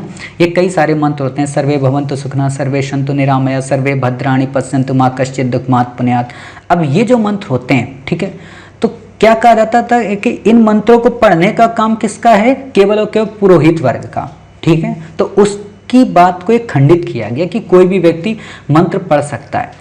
एकेश्वरवादियों के मत के प्रचार के लिए इन्होंने 1815 में आत्मी सभा का गठन किया। आपसे क्वेश्चन पूछा जा सकता है कि आत्मी सभा का गठन किसने किया था, तो राजा राम मोहन राय ने किस लिए किया था कि एकेश्वरवाद के जो मत है उसको प्रमोट करेंगे। ठीक, खास बात यह थी कि इन्होंने फारसी भाषा में एक समाचार पत्र निकाला जिसका नाम था मिरातुल अखबार। ये डेट नहीं याद रखनी कि 1822 में किया था कि 1815 में किया था। हाँ, आत्मीय सभा की याद रखो, क्योंकि आत्मीय सभा की इसलिए याद रखनी क्योंकि ब्रह्म समाज बाद में आती है। ब्रह्म समाज 1829 के समथिंग आती है। ठीक है, आत्मीय सभा 1815 में आती है। ठीक, मिरातुल अखबार आपने पढ़ लिया। इसके बाद जो इंपॉर्टेंट है वो ये कलकत्ता यूनिटेरियन कमेटी का इन्होंने गठन किया। ठीक है, कलकत्ता यूनिटेरियन कमेटी का 1825 में इन्होंने गठन किया। और आपको जानकर दुखद होगा कि यूपीएससी ने इसी पे क्वेश्चन भी पूछा है। ठीक है, द्वारकानाथ टैगोर और विलियम एडम्स के द्वारा साथ में मिलकर इन्होंने किया था। 1821 में इन्होंने संवाद कौमुदी का भी प्रकाशन किया। संवाद कौमुदी जो इनकी पुस्तक थी वो किस भाषा में थी? बांग्ला भाषा में। आपसे इस पे क्वेश्चन पूछा जा सकता है कि संवाद कौमुदी को इन्होंने फारसी भाषा में किया, तो बिल्कुल भी नहीं। देखो, इसके लिए आप एक लिस्ट बना लो याद करने को। हालांकि नहीं भी बनाओगे तो मैं हूं ना, प्रीलिम पैड आपको जो दूंगा तो उसमें ये सारी चीजें मैं आपको कवर करा दूंगा। ठीक है, इतनी बातें हो गई। बाद में यहाँ पे एक इंपॉर्टेंट बात है, हिंदू कॉलेज की स्थापना की डेविड हेयर के साथ में मिलकर। यूपीएससी क्वेश्चन पूछ चुकी है। कलकत्ता में इन्होंने वेदांत कॉलेज की स्थापना की, इस पे भी क्वेश्चन यूपीएससी पूछ चुकी, तो आपको पता होना चाहिए। राजा राम मोहन राय ने 1826 के जूरी अधिनियम का घोर विरोध किया था। वास्तव में एक अधिनियम आया था कोर्ट से रिलेटेड जिसको जूरी अधिनियम बोला जाता है, तो उसका इन्होंने विरोध किया था। क्या है इतना डिटेल में नहीं जाना, आपसे क्वेश्चन नहीं पूछेगा, आपको यहाँ पे बुद्धि नहीं खपानी। जब हम आपको हिस्ट्री ऑप्शन पढ़ाएंगे तो वहाँ एक पूरा कॉन्सेप्ट देंगे कि आखिरकार जूरी अधिनियम आया ही क्यों था। ठीक है, तो वही है कि प्रीलिम के हिसाब से पढ़ाना है मुझे। राजा राम मोहन राय ने फारसी भाषा में तोहफत उल मुवाहिद्दीन यानी कि एकेश्वरवादियों का उपहार। अब एक बात बता दो, अभी एकेश्वरवादियों के लिए एक सभा का गठन किया था, क्या नाम था? आत्मीय सभा। तो उसी दिशा में इन्होंने फारसी भाषा में तोहफत उल मुवाहिद्दीन नाम का प्रकाशन किया, जिसमें एकेश्वरवाद के पक्ष में विवेकपूर्ण तर्क दिए। अर्थात ये जो पुस्तक थी, ठीक है, तोहफत उल मुवाहिद्दीन, इस पुस्तक में ये प्रमाणित किया गया कि आखिरकार ईश्वर का एकेश्वरवादी स्वरूप होना क्यों उचित है, क्यों हर एक समस्या को दूर किया जा सकता है। ठीक है, अगला जो मोस्ट इंपॉर्टेंट क्वेश्चन बनेगा वो इस पे बनेगा कि इनको राजा की उपाधि किसने दी थी। तो इनको राजा की उपाधि दी थी मुगल बादशाह अकबर द्वितीय ने। ठीक है, तो अकबर द्वितीय ने इनको राजा राम मोहन राय को राजा की उपाधि दी थी। आपको ये याद रखना है क्योंकि यूपीएससी कई बार क्वेश्चन ऐसे पूछ लेती ना कि तानसेन को मियाँ की उपाधि किसने दी थी, है ना। तो ये बातें आपको पता होना चाहिए। ठीक, तो इतनी बातें आपको क्लियर हो गई। चलिए, अब बात आती है यहाँ पे कुछ और इम्पोर्टेंट, क्या कि आगे चलकर 1833 में ब्रिटेन में इनकी मौत हो गई। उसके बाद देवेंद्र नाथ टैगोर को ब्रह्म समाज का नेतृत्व सौंपा गया। हालांकि देवेंद्र नाथ टैगोर की अपनी खुद की एक संस्था थी जिसका नाम था तत्वबोधिनी सभा। आपसे क्वेश्चन कई बार पूछा गया है, तो आपको पता होना चाहिए कि तत्वबोधिनी सभा किसकी है? देवेंद्र नाथ टैगोर की। इंपॉर्टेंट बात क्या है कि इनकी तत्वबोधिनी एक पत्रिका भी प्रकाशित होती थी। ठीक है, इसमें क्या होता था कि भारत के अतीत के सुव्यवस्थित, आपसे ये तो नहीं पूछेगा इतना डेप्थ में, बस इतनी ही बातें आपसे पूछेगा। ठीक है, खास बात क्या है? खास बात यह है कि आगे चलकर 1865 में केशव चंद्र सेन और देवेंद्र नाथ टैगोर के मध्य विवाद हो गया। ठीक है, और इस विवाद के कारण केशव चंद्र सेन जो थे वो मूल ब्रह्म समाज यानी कि जो ब्रह्म समाज मेन थी राजा राम मोहन राय की, इससे अलग हो गए। ठीक है, और 1866 में आदि ब्रह्म समाज की स्थापना की। मतलब इससे अलग हो गए केशव चंद्र सेन, जिसको उन्होंने नया नाम दिया आदि ब्रह्म समाज, जिसको आगे चलकर कहा जाने लगा भारतीय ब्रह्म समाज। ठीक है, और ये जो देवेंद्र नाथ टैगोर थे ये इसी ब्रह्म समाज से जुड़े रहे। ठीक है, इतनी बातें क्लियर हो गई। अगला ये तथ्य हैं, इनमें स्टोरी आपको नहीं पढ़ना है। ठीक है, 1868 में देवेंद्र केशव चंद्र सेन ने टेबरनेकल ऑफ न्यू डिस्पेंसन्स, आपसे यूपीएससी इस पे भी क्वेश्चन पूछ चुकी है, टेबरनेकल ऑफ न्यू डिस्पेंसेशन संघ की स्थापना किसने की थी? तो केशव चंद्र सेन ने की थी। ठीक है, इंपॉर्टेंट जो आपसे क्वेश्चन पूछा जाएगा वो ये, इंडियन रिफॉर्म एसोसिएशन की स्थापना किसने की थी? देखो अब इस पे क्वेश्चन आ चुका है। ठीक है, आपका भारतीय ब्रह्म समाज पे क्वेश्चन आ चुका है, तत्वबोधिनी पे आ चुका है, आपका आत्मी पे आ चुका, ब्रह्म पे आ गया, तो इंडियन रिफॉर्म एसोसिएशन पे नहीं आया है। आपको पूछ लेगा कि इंडियन रिफॉर्म एसोसिएशन के संस्थापक कौन थे, तो आप लगा आना सुरेंद्रनाथ बनर्जी, गलत हो जाएगा। ठीक है, तो आप समझ गए कौन थे, केशव चंद्र सेन। तो इतनी बातें आपको क्लियर हो गई। चलिए, इतनी बातें क्लियर होने के बाद बाकी आपको यहाँ पे कुछ भी नहीं पढ़ना है। हाँ, इनके जीवन की बस एक खराब घटना क्या है वो ये कि ये बातें तो वही है ना जो मैं अभी आपको बोल रहा था कि मूवमेंट चलती हैं तो उस मूवमेंट को कोई व्यक्ति कोई नाम दे देता है, तो एज इट इज इनके साथ भी यही था कि ये बात तो करते थे कि बाल विवाह नहीं करवाना है, लेकिन स्वयं ही अपनी अल्पायु पुत्री, मतलब जो काफ़ी कम उम्र की थी, मतलब कम उम्र का मतलब 14 के कम में, इसलिए मैं आपसे कहता हूँ एक मूवी देखना आप लोग, पास्ट, मतलब प्रीलिम वाले तो मत ही देखना, नहीं तो कहोगे सर क्या दिखा दी है अब मूवी, है ना। मतलब जिनको 2024-25 में एग्जाम देना हो वो एक मूवी देखना, पास्ट, ठीक है। हालांकि देखना अकेले ही, क्योंकि इसमें बीच में बहुत गंदी गंदी चीज़ें हैं, ठीक है, लेकिन बहुत कुछ सिखा देगी आपको। मतलब आपको बोलने पे ना, अगर आप लोग नारीवादी हो तो बोलने में तो बड़ा इंटरेस्टिंग चीज़ें सिखा देगी और एक डायमेंशन दे देगी सोचने का, ठीक है। और इसी में बाल विवाह दिखाया गया, मैं इसलिए कह रहा हूँ शुरू में बाल विवाह के बारे में इसमें बहुत दिखाया गया, तो वो इम्पोर्टेंट है कि एक बाल विवाह कितना खराब चीज़ होती है, ठीक। और ये आपको देखो सारी चीज़ें पढ़नी है, इसमें तो सोचो ही मत। यूपीएससी है, ये एक डॉक्टर का एग्जाम समझो, जैसे होता है ना कि इसमें शर्म हया इसको सब फेंक आओ एक कोने में, और अगर आप इन चीज़ों को लेकर चलोगे तो फिर यूपीएससी नहीं हो सकता, क्योंकि आपको तो रोज़ सारे केस सॉल्व करने हैं ना भाई, हर एक इंसान के केस आपको सॉल्व करने हैं, तो वही बात है ना, तो आपको तो इस लेवल का बनना ही चाहिए, ठीक है। तो इतनी बातें हो गई। अल्पायु पुत्री का विवाह किया था कूच बिहार के राजा से, आपको नहीं याद रखना है। 1878 में ब्रह्म समाज से अलग हुए गुट शिवनाथ शास्त्री, आनंद मोहन बोस और द्वारकानाथ गांगुली ने साधारण ब्रह्म समाज की स्थापना की। मतलब जो ब्रह्म समाज था ना उसमें फिर एक और टूटन हुई, और उस टूटन ने बनाया क्या, साधारण ब्रह्म समाज। इनका क्या बना था, आदि ब्रह्म समाज, और फिर क्या बना था आगे चल के, भारतीय, ये जो आपका था भारतीय ब्रह्म समाज, दो बने थे। और ये साधारण ब्रह्म समाज किसका था, ये अलग था। तो आपसे क्वेश्चन इस पे भी पूछा जा सकता है और आपको दे देगा कि साधारण ब्रह्म समाज केशव चंद्र सेन का था, तो ऑप्शन गलत हो जाएगा। समझ गए, इतनी बातें हो गई। अब बात आती है प्रार्थना समाज की। तो प्रार्थना समाज की स्थापना 1867 में महाराष्ट्र में की गई थी, ठीक है। प्रार्थना समाज की स्थापना किसने की थी, डॉक्टर आत्माराम पांडुरंग ने, आरजी भंडारकर और महादेव गोविंद रानाडे, इन लोगों ने मिलकर इसके संस्थान की स्थापना की। खास बात क्या है कि ये सब केशव चंद्र सेन से प्रभावित थे। आपसे क्वेश्चन दे देगा कि केशव चंद्र सेन से प्रभावित थे क्या, तो आप बता देना हाँ साहब केशव चंद्र सेन से प्रभावित थे। पर्पस क्या रहा होगा, वही हिंदू धर्म में सुधार लाना, जातिगत रूढ़िवादिता को तोड़ना। इंपॉर्टेंट बात है कि 1867, कई जगह पर 1870 दिया है, रानाडा ने, डेट लाइन नहीं याद रखनी है, रानाडा ने सार्वजनिक सभा की स्थापना की थी। इंपॉर्टेंट बात है, आपसे क्वेश्चन पूछा जा सकता है कि सार्वजनिक सभा की स्थापना किसने की थी, तो महादेव गोविंद रानाडे ने, ठीक है। इतनी बातें क्लियर हो गई। चलिए अब बात आती है, रानाडा के प्रयत्नों से ही दक्कन एजुकेशनल सोसाइटी की स्थापना हुई। मतलब दक्कन एजुकेशनल सोसाइटी की स्थापना किसने की, रानाडे ने। और इसमें कई सदस्य थे, तिलक थे, महादेव बल्लाल नाम जोशी, विष्णु शास्त्री चिपळूणकर।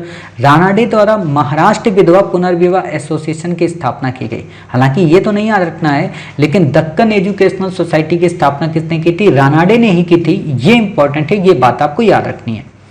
अगला जो यहाँ पे इंपॉर्टेंट बात है वो है कि महिलाओं के कल्याण के लिए आर्य महिला समाज की स्थापना हुई, जिसकी स्थापना पंडिता रमाबाई ने की थी।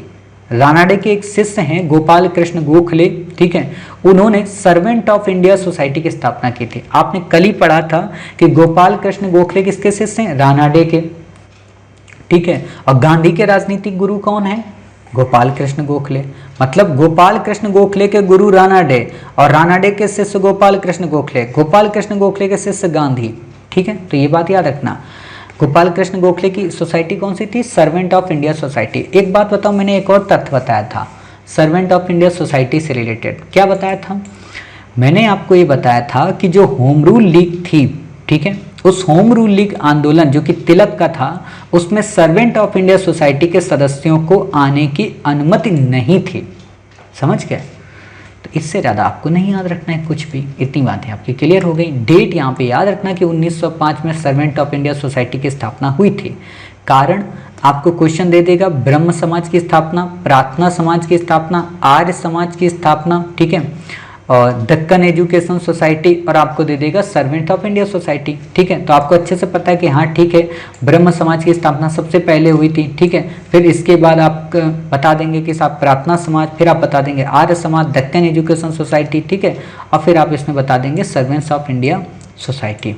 ठीक है, तो इतनी बातें आपकी क्लियर हो गई। चलिए अब बात आती है आर्य समाज के बारे में। काफ़ी इंपॉर्टेंट आर्टिकल है, मतलब मोस्टली इंपॉर्टेंट है। ऐसा एक बात यहाँ पे और पढ़ लें, प्रार्थना समाज धार्मिक गतिविधियों की अपेक्षा सामाजिक क्षेत्र में अधिक कार्यशील रहा और पश्चिमी भारत में समाज सुधार संबंधी विभिन्न क्रियाओं का केंद्र बना। मतलब इसने सबसे ज़्यादा सोसाइटियल रिफॉर्म की बात की, इसने धार्मिक बातों पे इतनी बात नहीं की। मतलब ये धार्मिक सुधार की अपेक्षा सामाजिक सुधार अधिक था। ठीक है, इससे ज़्यादा आपको नहीं याद रखना है। अब बात जो मैं कह रहा था वो थी आर्य समाज की, काफ़ी इंपॉर्टेंट है, बहुत ज़्यादा इससे क्वेश्चन पूछे जाएंगे, इस बार तो हर हाल में पूछे जाएंगे, तो इसलिए इसको हम काफ़ी डेप्थ में पढ़ते हैं। ठीक है, देखिए आपसे इसमें जो क्वेश्चन पूछा जाएगा वो सिंपल सा क्वेश्चन इन्हीं के प्रोविजंस पे पूछा जाता है।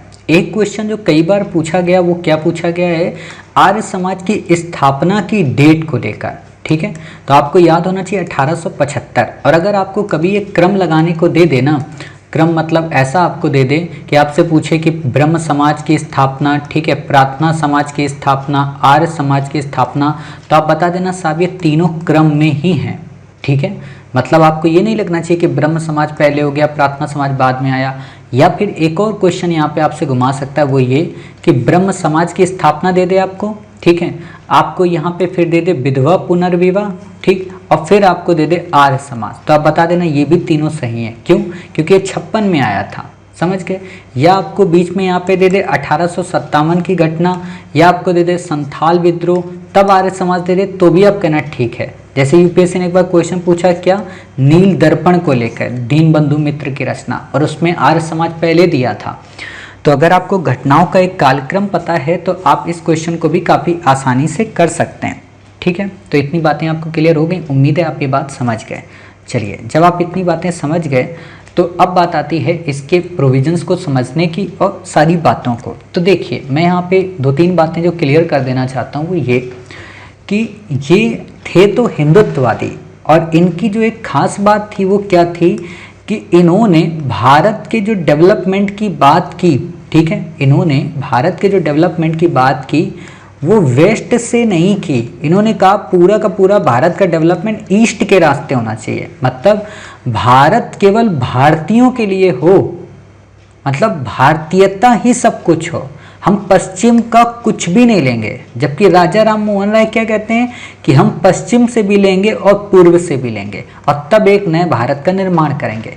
लेकिन आर्य समाज के संस्थापक स्वामी दयानंद सरस्वती पश्चिम से कुछ भी नहीं लेते हैं, लेकिन इनके मरने के बाद, ठीक, इनके देहांत के बाद लाला लाजपत राय जी जो हैं उन्होंने पश्चिम से लिया, और इसीलिए दयानंद जो हैं या कहें गुरुकुल कांगड़ी जो विश्वविद्यालय हैं उसी की तर्ज पे उन्होंने क्या बनाया, DAV, दयानंद एंग्लो वैदिक कॉलेज। ठीक है, दयानंद एंग्लो का मतलब क्या हुआ, पश्चिम के एजुकेशन, दयानंद का मतलब क्या हुआ, पूर्व का, यानी कि पश्चिम और पूर्व को मिक्स कर दिया। जैसे प्रेयर होगी, वह शक्ति हमें दो, दया निधे कर्तव्य मार्ग पर डट जावें, ठीक है, या हे शारदे माँ, हे शारदे माँ, ये कविता होगी, ये सॉरी प्रार्थना होगी, ठीक, राष्ट्रगान होगा।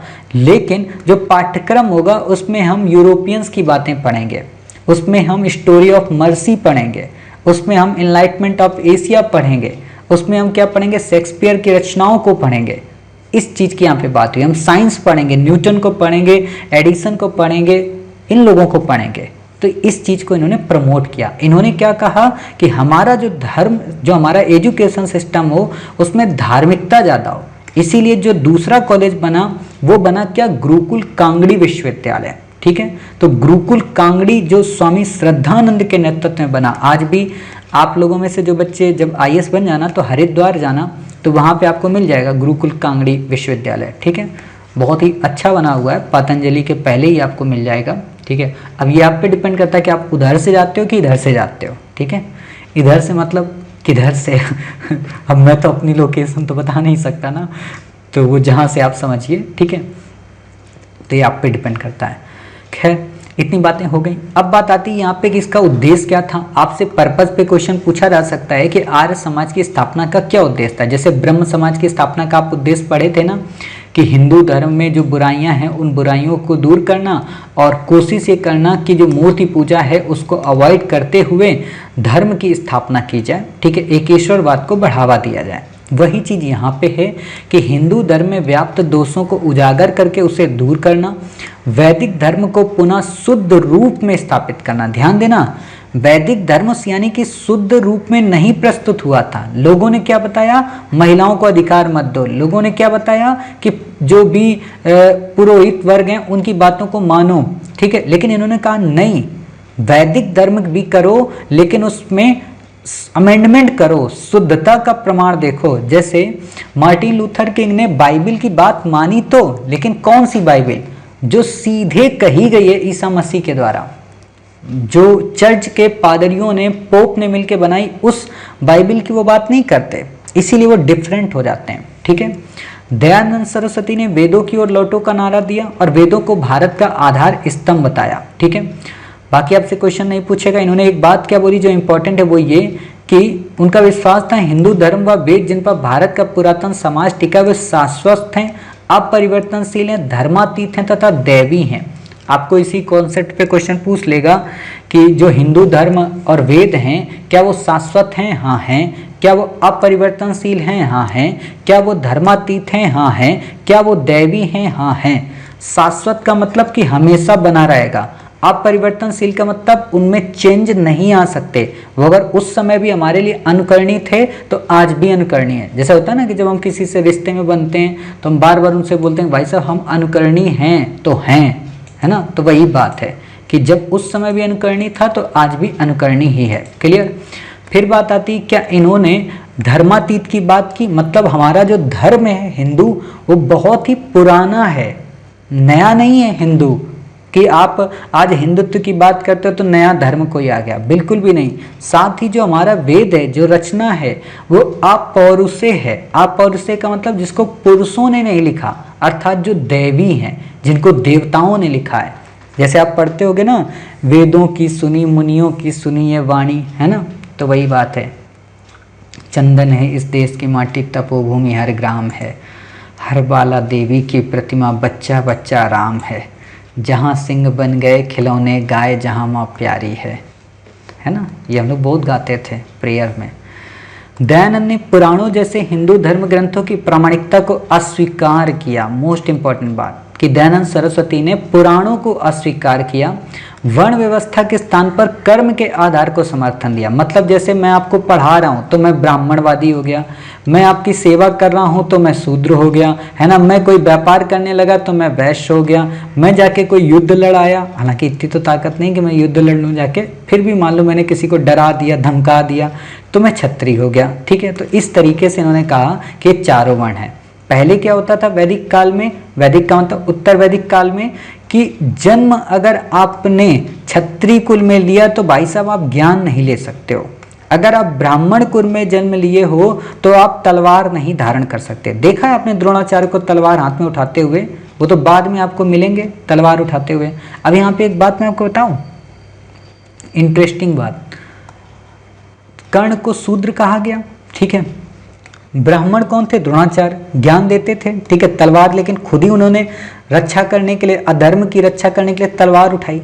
तब वहाँ पे जाति और वर्ण व्यवस्था कहाँ चली गई थी, है ना। ये सोचने वाली बात है। जबकि कर्ण को भरी सभा में ललकारा गया था कि तू एक सूत पुत्र है, तू क्षत्रियों से युद्ध नहीं कर सकता, लेकिन फिर वही बात आती है कि ठीक है नहीं कर सकता था, बाद में फिर आप क्यों करने लगे, है ना। तो वही होता है ना कि परिस्थितियां नीति नियम और सिद्धांत डिसाइड करती हैं, ठीक। इंपॉर्टेंट बात, सामाजिक व शैक्षिक मामलों में स्त्री पुरुष के समान अधिकारों की वकालत की।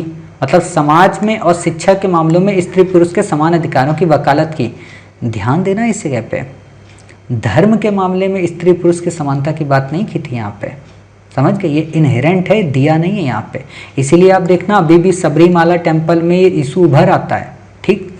आर्य समाजियों ने छुआछूत, जाति भेद, बाल विवाह का विरोध किया, कुछ शर्तों के साथ विधवा पुनर्विवाह की अनुमति दी और अंतरजातीय विवाह का समर्थन किया। अंतरजातीय का मतलब कि कोई दूसरे ग्रुप में जाके विवाह कर ले। जैसे अभी मैं एक दिन एक घटना देख रहा था कि एक देवी जी थी, वो मतलब ब्राह्मण कुल की हैं और लड़का जो था वो निम्न कुल का लड़का था, तो उनके मध्य क्या हुआ, विवाह हो गया, प्रेम विवाह था, ठीक है। दोनों एक ही जगह पे काम करते थे, मतलब शायद पीसीएस लेवल के अधिकारी थे, आरओ एआरओ के लेवल के, तो पति की हत्या करवा दी जाती है, ठीक है। तो यानी कि एक्सेप्ट ही नहीं किया अंतरजातीय विवाह, ठीक। वही बात आर्य समाज द्वारा चलाया गया शुद्धि आंदोलन काफी विवादास्पद रहा। शुद्धि आंदोलन का मतलब क्या कि मान लो किसी भी हिंदू को, आजकल भी आप देखते होंगे, किसी भी हिंदू को बरगला कर या किसी भी उसमें प्रचारित करके उसको दूसरे धर्म में परिवर्तित कर दिया। जैसे आप लोग अगर मुखर्जी नगर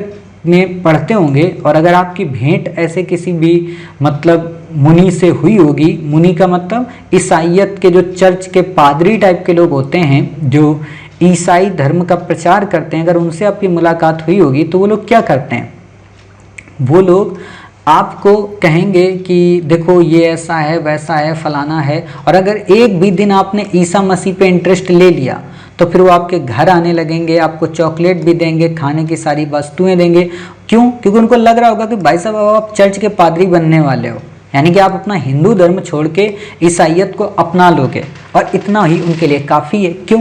क्योंकि उनके धर्म में यही सिखाया जाता है कि आप धर्म परिवर्तित कराओ, ज़्यादा से ज़्यादा लोगों को हमारे ग्रुप से जोड़ो, ठीक। और यही चीज़ कहा जाता है इस्लाम में। ये देखो रियलिटी नहीं है, लेकिन जो कट्टरवादी लोग हैं ना, उन्होंने बनाया है कि हर एक व्यक्ति को इस्लाम में कन्वर्ट कर दो, हर एक व्यक्ति को ईसाइयत में कन्वर्ट कर दो, ठीक है। तो इस कन्वर्जन को लेकर ही जो लोग हो गए थे उनको फिर से वापस हिंदू धर्म में लाने के लिए इन्होंने शुद्धि आंदोलन चलाया कि भाई आप अशुद्ध हो गए थे तो अब वापस आ जाओ, हम आपको शुद्ध कर देते हैं, ठीक है। स्वदेशी व हिंदी का इन्होंने एडवर्टाइजमेंट किया। इन्होंने कहा कि स्वदेशी और हिंदी भारत की प्रथम मूल है, यानी कि हम अपने यहाँ विदेशी माल का बहिष्कार करें और स्वदेशी को प्रमोट करें। कल हमने आपको पढ़ाया था कलकत्ता अधिवेशन, दादा भाई नौरोजी, याद आया? चलिए, क्या था उसमें? 4 प्रस्ताव, स्वराज या स्वशासन, स्वदेशी, ठीक है, बहिष्कार और राष्ट्रीय शिक्षा, ये 4 प्रस्ताव पास हुए थे। तो ये स्वदेशी समझ सकते हो। हिंदी की बात की थी और इन्होंने बोला था कि जो भारत है वो भारतीयों के लिए। वास्तव में यहीं से ही तो नेशनलिस्ट अप्रोच डेवलप हुई भारतीयों में, उनमें राष्ट्रवादिता का विचार उन्मुख होने लगा, ठीक है।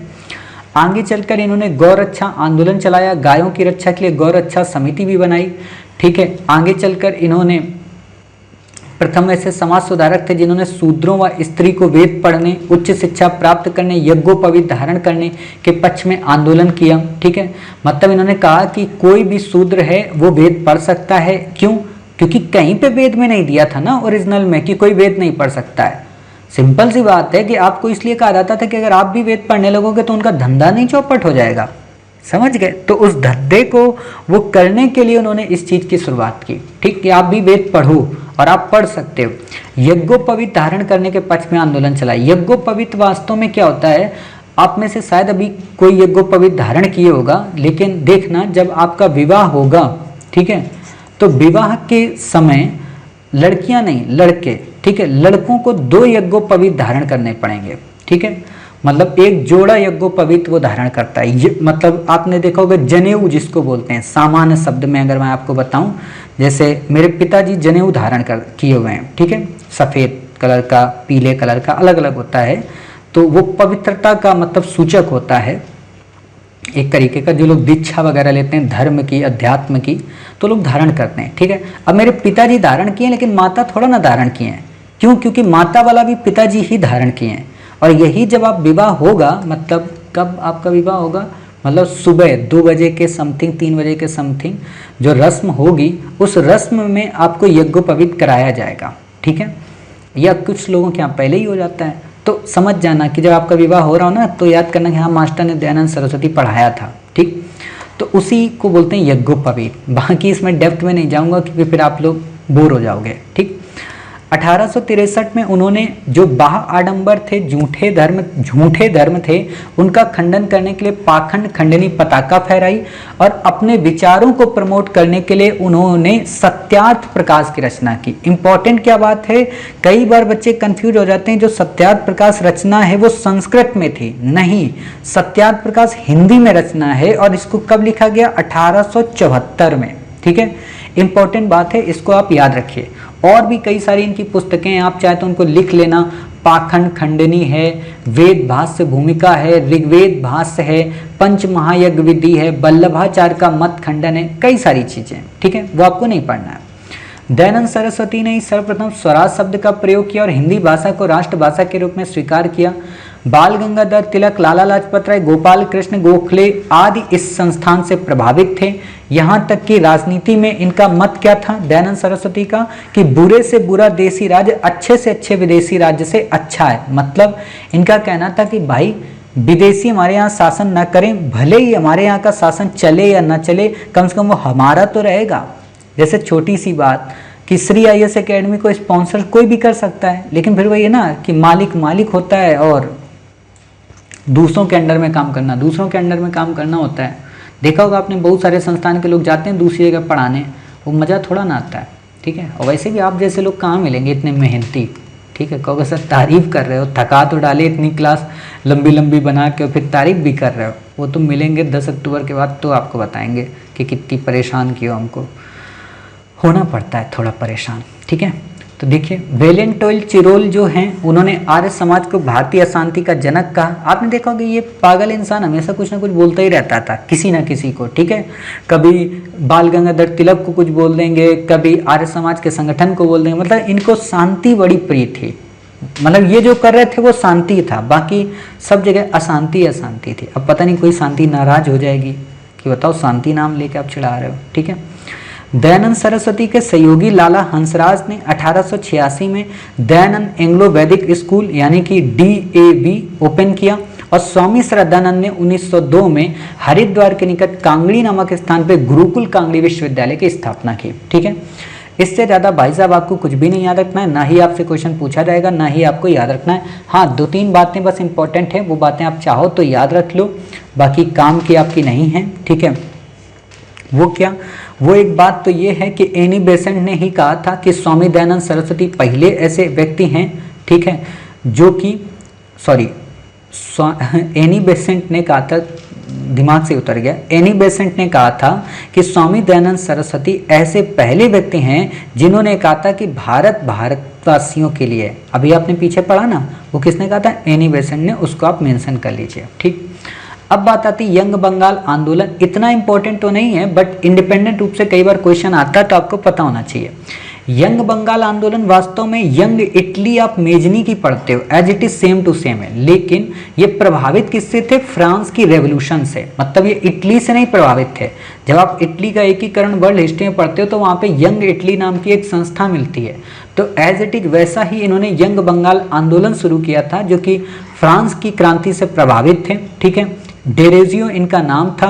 डेरोजियो को ही बंगाल में आधुनिक सभ्यता का अग्रदूत और हमारी जाति का पिता कहा था सुरेंद्रनाथ बनर्जी ने। ये बात अलग है कि डेरोजियो के विचार अच्छे थे लेकिन आगे चलकर आपस में टसल हो गई, जिस कारण इनका जो आंदोलन था इतना प्रभावित नहीं रहा और फिर लोगों ने इनको छोड़ दिया। ठीक है, हालांकि इनके कुछ प्रमुख शिष्य थे, राम गोपाल घोष, कृष्ण मोहन बनर्जी, महेश चंद्र घोष। आपसे नहीं पूछेगा, इंपॉर्टेंट बस एक तथ्य और याद कर लेना कि डेरोजियो को आधुनिक भारत का प्रथम राष्ट्रवादी कवि कहते हैं। ये कविताएं बड़ी अच्छी अच्छी लिखते थे। ठीक है, तो इससे ज़्यादा आपको नहीं याद रखना है, बस इंपॉर्टेंट ये है कि यंग बंगाल आंदोलन के प्रवर्तक कौन थे, तो हेनरी विवियन डेरोजियो। ठीक है, इतनी बातें क्लियर हो गई। चलिए, इतनी बातें जब आपकी क्लियर हो गई तो क्या बचता है, यहाँ पे कुछ भी इंपॉर्टेंट नहीं है, आपको नहीं पढ़ना है। रामकृष्ण मिशन काफ़ी इंपॉर्टेंट है, आपसे इस पे क्वेश्चन आएगा। वैसे तो रामकृष्ण मिशन पे मैंने बहुत कुछ आप लोगों को पढ़ा दिया करंट में ही, बट फिर भी आप पढ़ लो। ठीक है, क्या कि रामकृष्ण परमहंस के जो शिष्य हैं विवेकानंद जी, उन्होंने 1897 में रामकृष्ण मिशन की स्थापना की थी। यूपीएससी ने एक बार क्वेश्चन घुमाया था कि रामकृष्ण मिशन की स्थापना रामकृष्ण परमहंस ने की थी। परमहंस यहाँ पे वर्ड आता है, इसका क्या मतलब, कई बार बच्चे कंफ्यूज रहते हैं। परमहंस का मतलब होता है जो वेदों में, पुराणों में, ग्रंथों में, वेदांतों में, उपनिषदों में पुरोहित हो गया है, या कहें पारंगत हो गया है, या कहें श्रेष्ठ हो गया है, अर्थात जिसको ये सारी चीजें कंठस्थ याद हैं पूरी, उसको बोलते हैं परमहंस धार्मिक रूप में। और एक और बात आती है कि रामकृष्ण जो परमहंस हैं, वैवाहिक जीवन जीते हुए इन्होंने मोक्ष की प्राप्ति की बात की है, समझ गए? तो ये इंपॉर्टेंट बात है। बाकी जो टाइप के लोग होते हैं ना कि नहीं हम विवाह नहीं करेंगे, बिना विवाह करके धरती में मोक्ष प्राप्त करेंगे, ऐसा नहीं होता है। विवाह एक बंधन होता है, ठीक है, रिवाज है। पढ़ाएंगे सोसाइटी तो पढ़ाएंगे विवाह के बारे में भी। आपको भी जो बच्चे सोचते हैं ना विवाह नहीं करना चाहिए ज़िंदगी में, उनको भी लगेगा कि हाँ विवाह सच में करना चाहिए, ठीक है, तो बताएंगे तब का तब। फिर सोचना तभी आपका विवाह होगा, अभी थोड़ा ना होगा विवाह। अब जिनका हो चुका है तो ठीक है, वो दोबारा ना करें, ठीक, कि मतलब एक बार विवाह की स्टोरी सुन ले फिर बोलें कि सर एक बार और कर लेते हैं, है ना, तो ऐसा मत करें, ठीक। चलिए अब बात आती है स्वामी विवेकानंद के बचपन का नाम नरेंद्र दत्त था, ठीक है, लेकिन आगे चलकर इनका नाम बदल दिया जाता है, ठीक है, स्वामी विवेकानंद कर दिया जाता है। किसने किया था? महाराज खेतड़ी थे, उन्होंने इनका नाम रखा था। अभी हमने आपको एक बात और बताई थी, राजा किसके नाम के आगे जोड़ा गया था? मोहन राय के नाम के आगे, ठीक है। किसने रखा था? अकबर द्वितीय ने। चलो इतनी बातें तो याद हैं। 1893 का इनका एक भाषण था, ठीक है, मतलब विश्व धर्म सम्मेलन में शिकागो में इन्होंने दिया था, काफ़ी इंपॉर्टेंट है। उसमें पूरा भाषण आप कहीं पे भी यूट्यूब पे जाके सुन सकते हैं, बट मैं वो कुछ भी नहीं बताने वाला हूँ। स्टेटमेंट बस याद रखना कि यदि पश्चिम के भौतिकतावाद और पूर्व के अध्यात्मवाद का मिश्रण कर दिया जाए तो मानव जाति की भलाई का सर्वोत्तम मार्ग होगा। अब यहाँ पे एक बात बताऊँ, जो रामकृष्ण परमहंस थे ना, वो मूर्ति पूजक थे, माँ काली की पूजा करते थे, अर्थात इन्होंने मूर्ति पूजा का विरोध नहीं किया था, ये याद रखना। अगर आपको मूर्ख बनाने के लिए क्वेश्चन दे भी दे कि रामकृष्ण जो परमहंस थे वो मूर्ति पूजा के विरोधी थे, तो आप बता देना नहीं, कलकत्ता की काली माता के वो पूजा करते थे, ठीक है। और एक और बात जो इंपॉर्टेंट मैं बताना चाह रहा हूँ वो ये कि स्वामी विवेकानंद को अगर दे दे कि स्वामी विवेकानंद केवल स्वदेशी की बात करते थे या स्वामी विवेकानंद केवल पूर्व की बात करते थे, तो बिल्कुल भी नहीं, वो पूर्व और पश्चिम के मिले जुले स्वरूप की बात करते थे। अर्थात वो राजा राम मोहन राय के आप कह सकते हो पश्चगामी थे, मतलब उनके बाद आने वाले, ठीक है। अग्रगामी का तो मतलब होता है उनके पहले आने वाला, तो उनके बाद के मतलब पश्चगामी थे, ठीक है। इंपॉर्टेंट बात क्या है कि इन्होंने कई स्टेटमेंट दिए हैं जिन पे क्वेश्चन एक तो यूपीएससी में प्रीलिम में पूछा जाता है, मेंस में पूछा जाता है, एसे में भी पूछा जाता है। तो मुझे जहां तक लगता है आपसे प्रीलिम में जरूर क्वेश्चन अगर स्टेटमेंट दे के पूछ दे तो आपको पता होना चाहिए, ठीक है। क्या है पहला स्टेटमेंट कि धर्म ना तो पुस्तकों में है, ना बौद्धिक विकास में, ना तर्क में। तर्क, सिद्धांत, पुस्तकें और धार्मिक क्रियाएं आदि केवल धर्म में सहायक हैं, जबकि धर्म आत्मज्ञान में है। जैसे मैं एक गीत गाता हूँ हमेशा, है ना, और अभी मैंने कुछ दिन पहले ही वो गीत गाया था, बड़ा अच्छा वो गाना है और मुझे बड़ा अच्छा वो लगता है। भगवान कृष्ण और राधा से रिलेटेड है कि मतलब पूछती हैं कि भगवान तुम कहाँ हो, भगवान कहाँ। गा के नहीं सुनाऊंगा, ये मैं सोचना है गा के सुनाऊंगा। कुछ बच्चे कह रहे होंगे कि सर गा ही के सुना दो तो मज़ा ही आ जाए, नहीं सुनाएंगे, है ना, मतलब अच्छा नहीं लगता, फिर आप लोग भी मतलब नाराज़ हो जाओगे, ठीक है। चलो सुना ही देते हैं क्योंकि आप भी इतनी देर से थक गए होगे 2 घंटे की क्लास में, ठीक है। तो सुनिए ध्यान से, फिर ये मत कहिएगा सर आपने हमको सुनाया नहीं। काफ़ी अच्छा ये गाना है, ठीक है। तो देखिए लाइन क्या है। हो काल गति से परे चिरंतन, अभी यहाँ थे अभी यहीं हो, कभी धरा पर कभी गगन में, कभी कहाँ थे कभी कहीं हो। तुम्हारी राधा को भान है तुम, तुम्हारी राधा को भान है तुम, सकल चराचर में हो समाये, बस एक मेरा है भाग्य मोहन कि जिसमें होकर भी तुम नहीं हो। न द्वारका में मिले विराजे, ब्रज की गलियों में नहीं हो, न योगियों के ध्यान में तुम, अहम जड़े ज्ञान में नहीं हो। तुम्हें ये जग ढूंढता है मोहन, मगर इसे ये खबर नहीं है, बस एक मेरा भाग्य मोहन, अगर कहीं हो तो तुम यही हो। वही बात यहाँ पे है कि जो ये धर्म है आपका आत्मज्ञान में है, बाहर तिलक लगा के चोटी रख के, है ना, वो ज्ञान नहीं होता उस जगह पे। तो इतनी बातें आपको क्लियर हो गई। चलिए, इतनी ही बातें आपको यहाँ पे बतानी थी, ठीक है। अब बात आती, विवेकानंद ने कहा है कि जब तक करोड़ों व्यक्ति भूखे और अज्ञानी हैं तब तक मैं उस प्रत्येक व्यक्ति को देशद्रोही मानता हूँ जो उन्हीं के खर्च पर शिक्षा ग्रहण करता है परंतु उनकी बिल्कुल परवाह या नहीं करता। ये काफ़ी इंपॉर्टेंट है, एजुकेशन पे आपसे क्वेश्चन पूछा जा सकता है, ठीक है। तो अब बात आती है, स्वामी जी को 19वीं शताब्दी के नव हिंदू जागरण का संस्थापक भी कहा जाता है, आधुनिक राष्ट्रीय आंदोलन का आध्यात्मिक पिता भी कहते हैं। आपसे क्वेश्चन पूछा जा सकता है कि सुभाष चंद्र बोस ने किसको आधुनिक राष्ट्रीय आंदोलन का आध्यात्मिक पिता कहा है, ठीक है, तो आप बता देना। और वैसे भी जब हम आपको जनवरी का करंट पढ़ाएंगे तो 12 जनवरी डेट काफ़ी इंपॉर्टेंट होती है, भारत में राष्ट्रीय युवा दिवस के रूप में मनाया जाता है स्वामी विवेकानंद को लेकर, ठीक है। इनकी कई सारी पत्रिकाएं थीं, प्रबुद्ध भारत अंग्रेजी में, उद्बोधन बंगाली में, राजयोग, ज्ञान योग, कर्मयोग और वेदांत फिलॉसफी काफ़ी इंपॉर्टेंट पुस्तक हैं। आप सभी को कम से कम कर्मयोग तो पढ़नी ही चाहिए, बहुत ही अच्छी पुस्तक है। हालांकि मैंने तो तीनों पढ़ी हैं और अगर आप एथिक्स हमारे साथ पढ़ेंगे तो हम वहाँ पे सब पढ़ा ही देंगे, फिर पढ़ने की ज़रूरत ही नहीं है, ठीक है। तो इतनी बातें क्लियर हो गई, बस इससे ज़्यादा आपको यहाँ पे नहीं याद रखना है। कुछ और स्टेटमेंट आप चाहो तो याद रख सकते हो क्योंकि आपसे क्वेश्चन पूछा जा सकता है उन्हीं स्टेटमेंट को लेकर, ठीक है। तो उस स्टेटमेंट पे आपसे क्वेश्चन पूछेगा तो आप आराम से उसको कर लेना, ठीक है।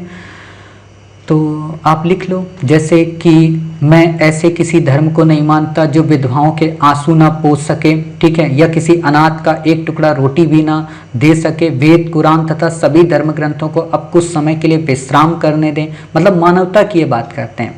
ये कहते हैं कि मोक्ष संन्यास से नहीं मिलता बल्कि मानव मात्र की सेवा से प्राप्त होता है, ठीक है।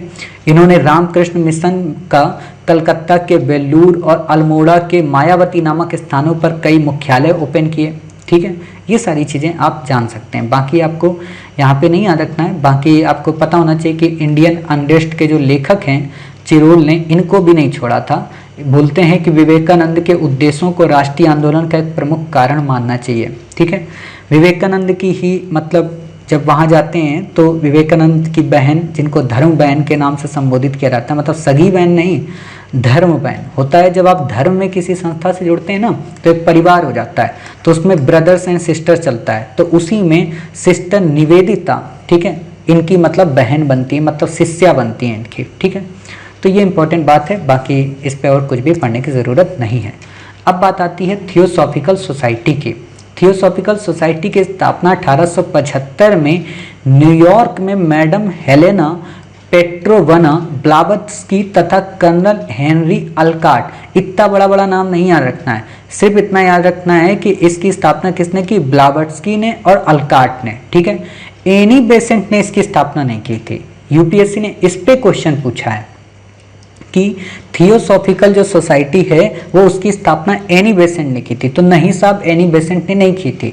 एनी बेसेंट इसकी एक सदस्य थी। एनी बेसेंट ने होम रूल लीग की स्थापना की थी और प्रथम महिला हैं जिन्होंने कांग्रेस की अध्यक्षता की थी, प्रथम गैर भारतीय महिला हैं जिन्होंने कांग्रेस की अध्यक्षता की थी, प्रथम भारतीय महिला जो हैं वो सरोजिनी नायडू हैं और इन्होंने 1917 के लखनऊ अधिवेशन, लखनऊ के बाद के अधिवेशन की अध्यक्षता की थी, ठीक है। इतनी बातें मैंने आपको पढ़ा दी थी।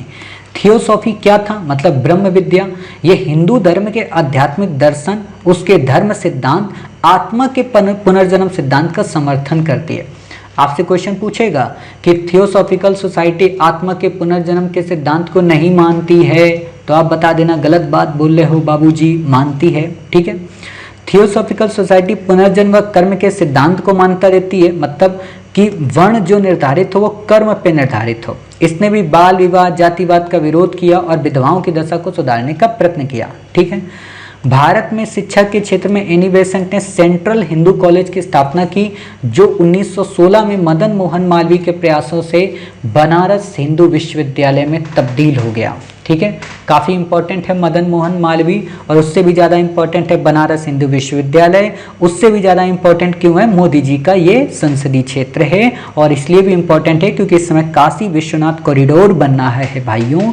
और आपको पता होना चाहिए कि अभी एक मतलब सज्जन संस्कृत में श्लोक बोल रहे थे, तो उनकी काफ़ी ज़्यादा वीडियो वायरल हुई थी, और वो भी BHU से ही थे, तो आप समझ सकते हो। ठीक, एनी बेसेंट ने आयरलैंड की होम रूल लीग के नमूने पर भारत में ही होम रूल लीग की स्थापना की। 1957 में कांग्रेस की प्रथम महिला अध्यक्ष बनी। ठीक है, तो इतनी बातें आपको समझ में आ गया। इतने सारे जो हमने पढ़े वो सब किससे रिलेटेड थे, हिंदू धर्म से। अब हम देखते हैं मुस्लिम धर्म सुधार आंदोलन कौन कौन से थे, इनमें कौन कौन से इंपॉर्टेंट हैं। तो अलीगढ़ आंदोलन, पहला तो आपसे यही क्वेश्चन पूछेगा क्योंकि मोस्ट इंपॉर्टेंट है। लास्ट ईयर मोदी जी ने अभी इसकी मीटिंग ली थी अलीगढ़ यूनिवर्सिटी को लेकर, ठीक है, और इस समय अभी आप देख रहे हो योगी आदित्यनाथ जी नाम बदलने वाले हैं अलीगढ़ यूनिवर्सिटी का, है ना, तो यही चीज़ आपको समझना है। तो अलीगढ़ आंदोलन का प्रवर्तन सर सैयद अहमद खान ने किया था। इन्होंने किस लिए किया था, क्योंकि इस्लाम में व्याप्त जो सामाजिक कुरीतियां हैं, पीरी मुरीदी जो प्रथा है, दास प्रथा है, इसके विरुद्ध इन्होंने आवाज उठाई। अर्थात ये अंग्रेजी शिक्षा व ब्रिटिश सरकार के सहयोग के पक्ष में सबसे असरदार आंदोलन रहा। सिंपल सी बात है, सर सैयद अहमद खान चाहते थे कि हम एक ऐसा मुस्लिम समाज तैयार करें जो अपनी सामाजिक पुरातन परंपराओं से दूर हटे।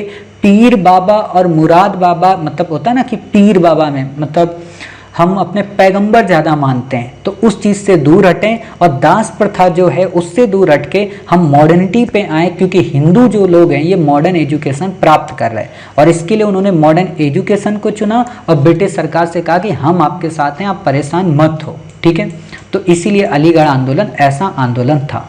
इसमें 1864 में सर सैयद अहमद खान ने साइंटिफिक सोसाइटी की स्थापना की, जिसमें अंग्रेजी पुस्तकों का हिंदी व उर्दू में अनुवाद हुआ, जिससे मुस्लिम समाज पाश्चात्य संस्कृत व विचारों से परिचित हो। मतलब सिंपल सी है, आज भी आपने देखा होगा, कहते हैं जब मैं पढ़ रहा था एक बार वर्ल्ड हिस्ट्री की बुक, शायद किसकी मैं पढ़ रहा था, नाम नहीं याद है मुझे, मतलब बहुत ही अच्छी वो बुक है, और मतलब बुक वर्ल्ड हिस्ट्री की वैसे नहीं थी, सब्जेक्ट की नहीं थी, मतलब वर्ल्ड हिस्ट्री की नॉर्मल बुक थी। तो उसमें एक लाइन लिखी थी बहुत अच्छी कि गुटेनबर्ग का अगर छापा खाना, ठीक है, अरब में पहुंच जाता तो कुरान की प्रतियां इतनी बन जाती कि उस पर लोग द्वंद्व करते और उस पर तर्क और तथ्य के माध्यम से उसको प्रूफ करते। लेकिन बात ये थी कि गुटेनबर्ग का छापा खाना वहाँ पे पहुँच नहीं पाया, प्रिंटिंग प्रेस वहाँ पे पहुँच नहीं पाई, जिस कारण कुरान केवल एक पवित्र पुस्तक ही बनी रही, उसमें कोई अमेंडमेंट नहीं हो पाया, और जिस कारण जो मुस्लिम समाज है वो पिछड़ता चला गया। ये एक बड़ा रीजन बताया था उन्होंने। तो वही चीज़ यहाँ पे भी है, ठीक है, कि अंग्रेजी पुस्तकों का हिंदी व उर्दू में अनुवाद करना प्रारंभ किया, जिससे मुस्लिम समाज पाश्चात्य संस्कृत व विचारधारा से परिचित हुआ। ब्रिटिश सरकार से संबंध सुधारे गए। सर सैयद अहमद खान ने मतलब इन्हीं के नज़दीक आए, और इम्पॉर्टेंट बात क्या है कि मोहम्मडन एंग्लो ओरिएंटल स्कूल की स्थापना की अलीगढ़ में, जिसका 1920 में नाम बदल के क्या कर दिया गया, अलीगढ़ मुस्लिम विश्वविद्यालय। मोदी जी ने 2020 में 100 वर्ष होने पे इसका इनाग्रेशन किया था, या कहें एक मीटिंग की थी ऑनलाइन, आप सबने देखी होगी। ठीक है, तो ये इंपॉर्टेंट बात है, इसलिए मैं कह रहा हूँ क्वेश्चन पूछा जा सकता है। सर सैयद अहमद खान व बनारस के राजा शिव प्रसाद सिंह ने, या सितारे हिंद जिनका नाम है, कांग्रेस की स्थापना के विरोध में यूनाइटेड इंडियन पैट्रियोटिक एसोसिएशन की स्थापना की। 3 से 4 बार यूपीएससी ने क्वेश्चन पूछा है। यूपीएससी का मतलब सीएपीएफ में पूछा है, ईपीएफओ में पूछा है, सीडीएस में पूछा है, यहाँ तक कि यूपीएससी में भी पूछा है कि यूनाइटेड इंडियन पैट्रियोटिक एसोसिएशन की स्थापना किसने की थी, तो सर सैयद अहमद खान ने और शिव प्रसाद सिंह ने।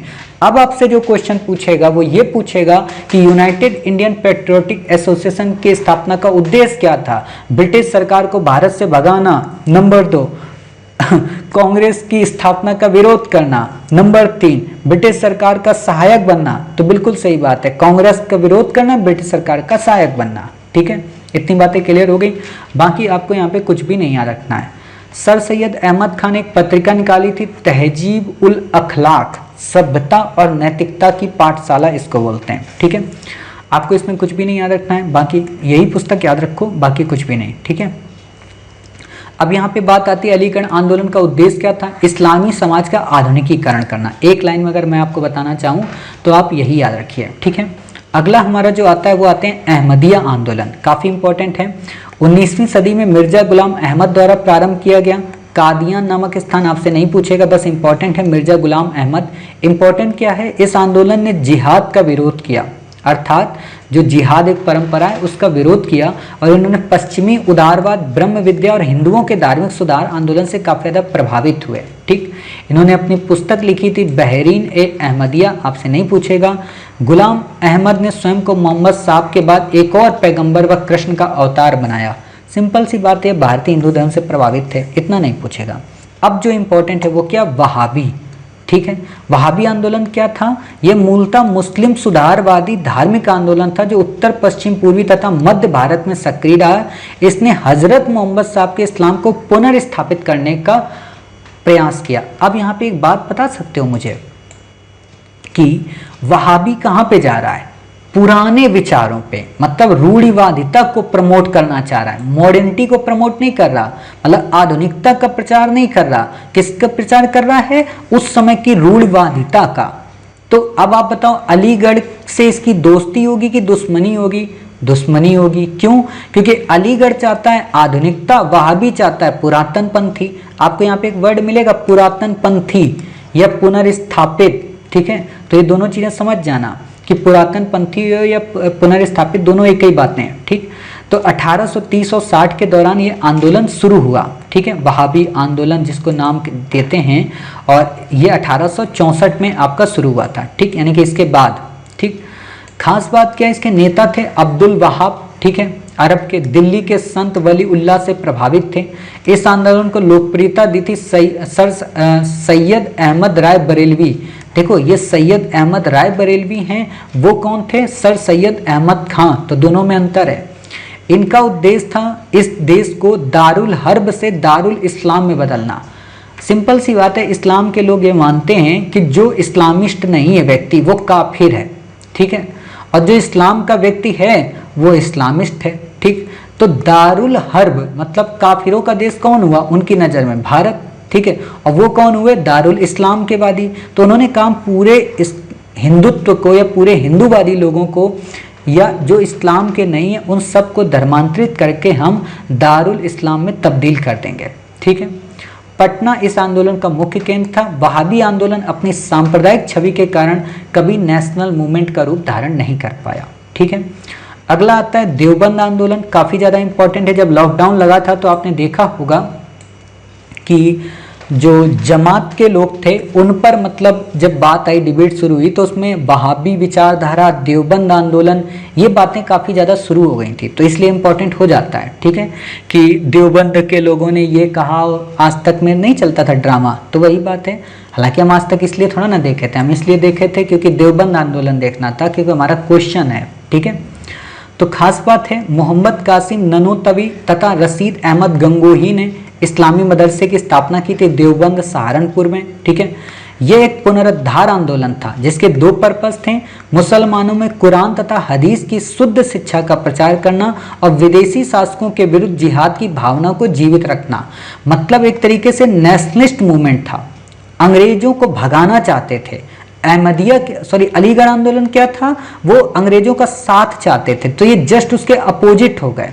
ठीक है, एक और बात, ये कुरान और हदीस की शुद्ध शिक्षा की बात करते हैं। इन्हीं की मेरे पास 3 पुस्तकें हैं, एक है मेरे पास मोहम्मद से वफा, और एक है इस्लाम की शिक्षाएं, और एक कुरान शरीफ जो हिंदी में ट्रांसलेट है। तो वो मेरे पास 3 किताबें देवबंद वालों की, और बड़ा अच्छा उसमें एक्सप्लेन किया है हर एक चीज़ को कि हदीस में क्या कहा गया है, कुरान में क्या कहा गया है। आपको पढ़ना पड़ेगा, हम पढ़ाएंगे, जब आपको एथिक्स पढ़ाएंगे तो वहाँ ज़रूरत पड़ती है। ठीक है, देवबंद आंदोलन अलीगढ़ आंदोलन के विपरीत विचारधारा का था। देवबंद स्कूल अंग्रेजी शिक्षा और पाश्चात्य संस्कृत का पूर्ण विरोधी था। इसने अलीगढ़ आंदोलन का पुरजोर विरोध किया, और यहाँ तक कि इंडियन पैट्रियोटिक एसोसिएशन जो सर सैयद अहमद खां की थी उसके खिलाफ फतवा तक जारी कर दिया। तो अब आप समझ सकते हो कि देवबंद वर्सेस अलीगढ़ चलता था। ठीक है, कांग्रेस का समर्थन इसे मिला, क्यों? क्योंकि राष्ट्रीय मूवमेंट से जुड़ गई थी। तो आपसे क्वेश्चन बना सकता है, पूछ सकता है, तो आपको पूरे तथ्य याद रखने हैं। ना समझ में आए एक बार वीडियो को फिर से रिमाइंड करो, फिर से देखो। ठीक है, अब इंपॉर्टेंट आते हैं कुछ दलित सुधार आंदोलन। ठीक है, कौन कौन से हैं? तो जैसे सत्य शोधक समाज, तो सत्य शोधक समाज की स्थापना किसने की थी? ज्योतिबा फूले ने। ठीक है, ज्योतिबा फूले एक मेल हैं, ये याद रखना। कई बच्चे कंफ्यूज होते हैं कि फीमेल तो नहीं है। इनकी जो अर्धांगिनी है उनका नाम है सावित्री बाई फूले, और सावित्री बाई जो फूले हैं वो भारत की पहली महिला अध्यापिका हैं, लेकिन उनके नाम पर अध्यापिका दिवस नहीं मनाया जाता। ठीक है, अध्यापक दिवस हम सब मनाते हैं, लेकिन अध्यापिका दिवस नहीं मनाते हैं। और इसी पे मैंने अपनी सिस्टर को स्पीच तैयार करके दी थी, क्योंकि वो जिस यूनिवर्सिटी में पढ़ती है वो वुमेंस कॉलेज है। तो वहाँ पे जब शिक्षक दिवस मनाया जा रहा था, मतलब दुर्भाग्य की बात थी कि शिक्षक दिवस कौन मना रहा था? सारी शिक्षिकाएं मना रही थी। तो मैंने उसकी स्पीच में यही लाइन डाली थी। तो उसकी स्पीच जो थी वो 2 पेज की थी, और 2 पेज में लगभग 20 लाइन थी। 20 लाइन जब वो एक एक लाइन बोलती थी तो हर लाइन पे तालियां उसको बजती थी, और फर्स्ट प्राइज उसको मिला था। क्योंकि सब टीचरों का दिमाग ही घूम गया कि हाँ, इस पर तुमने कभी सोचे ही नहीं कि हम शिक्षिका दिवस क्यों नहीं मनाते हैं। तो उसने यही बताया कि हम इस दैदीप्यमान परिसर में मोतियों के मुकुट के समान बैठी इन शिक्षिकाओं के समक्ष शिक्षक दिवस मना रहे हैं, इससे बड़ा दुर्भाग्य क्या होगा। इतना ही जहां बोला उतने में ही सबकी सांसें रुक गई। अरे ये क्या बोल गई, क्योंकि सब तो समर्थन में बोल रहे थे, इसीलिए होता है। मैंने उससे पूछ लिया, मैंने कहा तुम्हारे स्कूल में कोई टीचर तो नहीं? बोले ना। मैंने कहा तो ठीक है फिर, और स्पीच मैंने तैयार कर दी।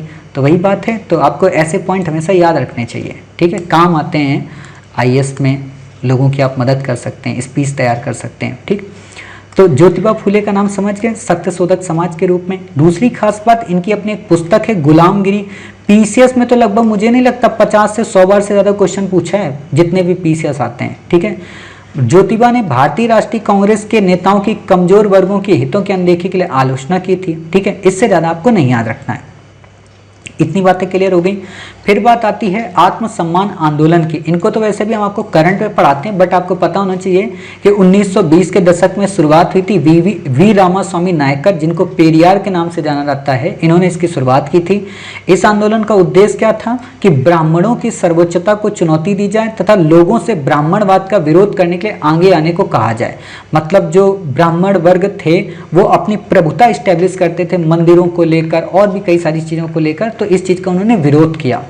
और इन्होंने कहा कि ब्राह्मणों की सहायता के बिना ही हम विवाह संपन्न करेंगे, मंदिरों में जबरन जाएंगे। जैसे आज आप देखते हो ना सबरीमाला टेम्पल, मनु स्मृति को जलाएंगे। मनु स्मृति को जलाना, एक ये भ्रामकता बहुत फैलाई गई है कि अम्बेडकर ने मनु स्मृति को जला दिया, उन्होंने मनु स्मृति को जला दिया। वास्तव में रियल में मनु स्मृति जो थी, जैसे होता है ना, चाणक्य ने भी तो कहा है, चाणक्य ने अपनी पुस्तक में कहा है कि जो औरत है ना, मतलब स्त्री, उन्होंने लिखा है जो स्त्री अपने केसों को खुला रखती है वो चांडाल होती है। तब आप बताओ चाणक्य को क्यों नहीं चाणक्य नीति आप जलाते हो, है ना। तो हर एक चीज को समझना पड़ेगा वहां पे कि मनु स्मृति को हम जला रहे हैं, चाणक्य को हम तरजीह दे रहे हैं, या दोनों में तथ्य क्या है, तार्किकता क्या है, उस तार्किकता को तो उठाओ पहले। जैसे कोई व्यक्ति है, मेरे छोटी सी क्लिप को उठा के हनुमान वाली जो बात मैंने बोली बजरंग दल को दे आएगा जाके, तो वो तो आके फिर मेरे को अच्छे से सुनाएंगे। लेकिन जब उनको हम पूरा वीडियो दिखाएंगे तो समझ जाएंगे ना, हाँ यार कुछ गलत नहीं बोला। तो वही चीज़ है कि हमने क्या लिया है, क्या दिया है, दैट्स इम्पॉर्टेंट। ठीक, पेरियार द्वारा तमिल भाषा में रामायण की रचना की, जिसे सच्ची रामायण कहते हैं। ठीक है, इससे ज़्यादा आपको नहीं याद रखना है। ठीक, अब बात आती है डॉक्टर भीमराव अंबेडकर साहब के बारे में। ठीक है, वैसे तो इनको हम पढ़ते ही हैं, बट यहाँ पे इंडिपेंडेंट रूप से पढ़ लेते हैं। इनकी कुछ संस्थाएं हैं, उनको बस आप याद रखिए, उसी पे क्वेश्चन बनेगा। पहला, बहिष्कृत हितकारिणी सभा, एक तो ये इंपॉर्टेंट है। दूसरा, इनका समाचार ही है बहिष्कृत भारत, उस पर क्वेश्चन आ सकता है। ठीक, क्योंकि उसके भी 100 वर्ष होने वाले थे न्यूज़पेपर के, अभी मैंने किसी आर्टिकल में पढ़ा था। ठीक है, क्योंकि 1924 में संस्था बनी है तो उसके भी 100 वर्ष होने वाले हैं, तो इसलिए इंपॉर्टेंट हो जाता है। दूसरी खास बात कि लंदन के तीनों गोलमेज सम्मेलन में इन्होंने पार्टिसिपेट किया था। तीसरी खास बात, पूना समझौता से इनका संबंध है, पढ़ा दिया। 42 में all India depressed class federation की इन्होंने स्थापना की थी, काफ़ी इंपॉर्टेंट है, इतनी बातें आप याद रखिए। मतलब 2 संगठन इनके यहाँ पे आपको मिल गए। ठीक है, अब बात आती है वायकोम सत्याग्रह। ऑलरेडी मैंने इसको आपको करंट में भी पढ़ाया, बट फिर भी यहाँ पढ़ा देते हैं कि नारायण गुरु एन कुमारन टी के माधवन, ये इंपॉर्टेंट थे, इन्होंने छुआछूत के खिलाफ आवाज़ उठाई। बात ये थी कि वायकोम सत्याग्रह गांधीवादी एक आंदोलन था जिसमें ब्राह्मणवाद के विरुद्ध तथा मंदिर में प्रवेश को लेकर चलाया गया था। एजवा वर्ग के उत्थान की बात करना। एजवा वास्तव में एक तरीके का निम्न वर्ग होता है, जैसे जातियाँ होती ना, उन्हीं जातियों के हिसाब से था।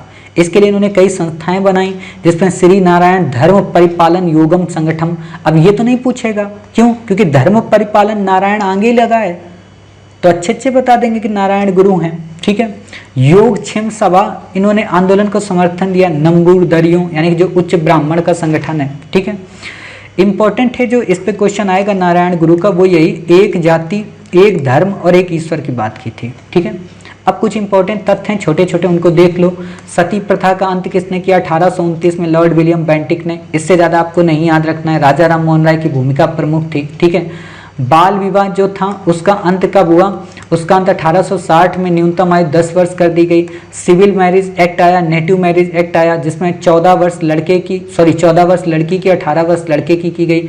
फिर सम्मति आयु अधिनियम आया 1891 का, जिसको बहराम जी मालाबारी के द्वारा पेश किया गया, ठीक है। इसमें 12 वर्ष लड़कियों की न्यूनतम आयु कर दी गई, ठीक है। बाल गंगाधर तिलक ने इसका विरोध किया, ये इंपॉर्टेंट है, आपसे क्वेश्चन पूछा जा सकता है कि सम्मत आयु अधिनियम का बाल गंगाधर तिलक ने समर्थन किया था, तो कहोगे नहीं साहब, बाल गंगाधर तिलक ने विरोध किया था। फिर आता है शारदा एक्ट के नाम जिससे जाना जाता है बाल विवाह निरोधक अधिनियम, ठीक है, 1929, जिसमें लड़कियों की आयु 14 वर्ष और लड़कों की आयु 18 वर्ष की गई थी, ठीक है। अब एक बात बताएं, इसमें भी एक तरीके का वही है ना असमानता, कि ऐसा क्यों कि लड़का 21 वर्ष का हो और लड़की 18 वर्ष की हो। आज विवाह की उम्र शायद हमारे यहाँ यही है, 21 और 18, है ना। तो वही बात है, इस चीज़ को समझना चाहिए कि ऐसा क्यों है, मतलब कि 3 वर्ष लड़का ज़्यादा ही चाहिए, लड़की 3 वर्ष कम चाहिए। लड़की क्यों नहीं 3 वर्ष ज़्यादा हो सकती है? हालांकि आजकल तो विवाह हो रहे हैं, आजकल तो मैंने देखा है 38 साल का इंसान है ना, 22 साल की लड़की से विवाह कर रहा है। मतलब मेरे सामने रियलिटी में हुए विवाह। करना चाहिए नहीं करना चाहिए वो बात की बात है, उस पर मैं डिबेट नहीं करूँगा, लेकिन वही सारी चीज़ें होती हैं। खैर, तो ये बातें इतनी हो गई। बाकी आप देख सकते हो कि बाद में हमने अमेंडमेंट कर दिया था 1978 में, 18 वर्ष से बढ़ाकर 21 वर्ष लड़के की और 18 वर्ष लड़की की, ठीक है। बाकी जो लोग इसका बाल विवाह का समर्थन करते हैं उनको दंड मिलता है।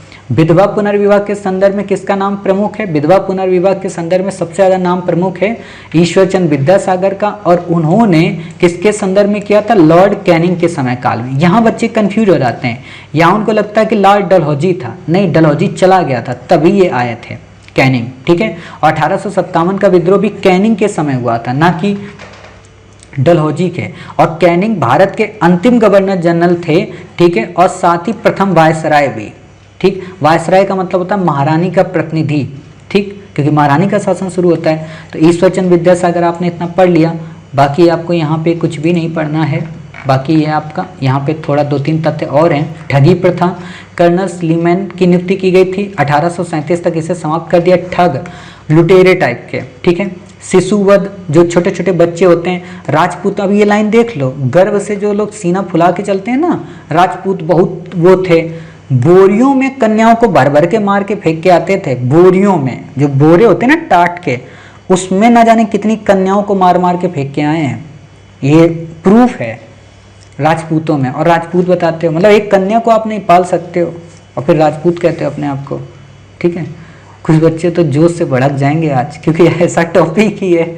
गवर्नर जनरल जॉन सोर के समय में 1795 में वेलेजली के समय शिशुवध को साधारण हत्या के रूप में खत्म किया गया, ठीक।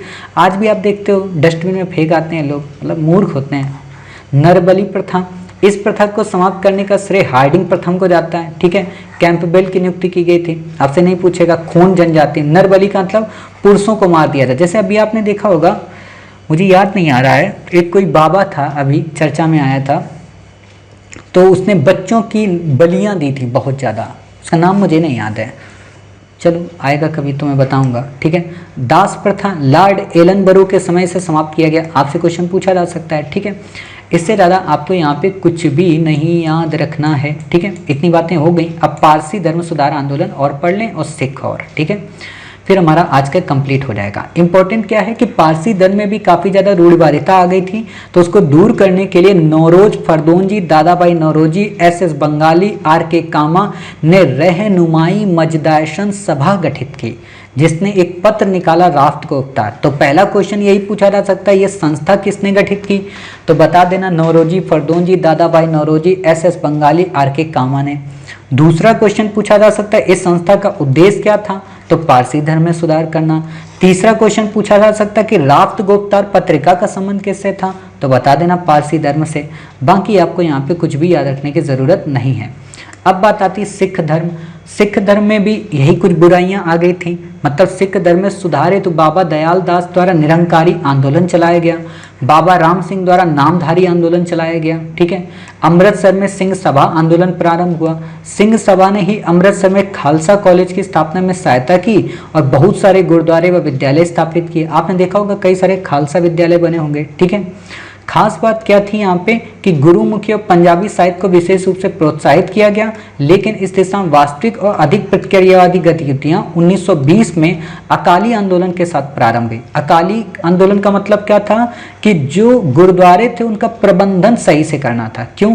क्योंकि गुरुद्वारे में जो महंत होते थे, महंत का मतलब जो पुजारी जो पूजा करते थे, एक तरीके से आप पुजारी उनको समझो, तो वो लोग अकूत संपत्ति इकट्ठा करके रखते थे। जैसे आज भी देखोगे कुछ टाइप के पंडा होते हैं, है ना, खूब पेट फुलाए बैठे रहते हैं और मतलब खाते पीते रहते हैं, इस चीज को कथा करवा लो, वो ये करवा लो, काली माता आ जाएंगी, शनि का दोष चल रहा है, फलाने का दोष चल रहा है, राहु आ गया, केतु आ गया।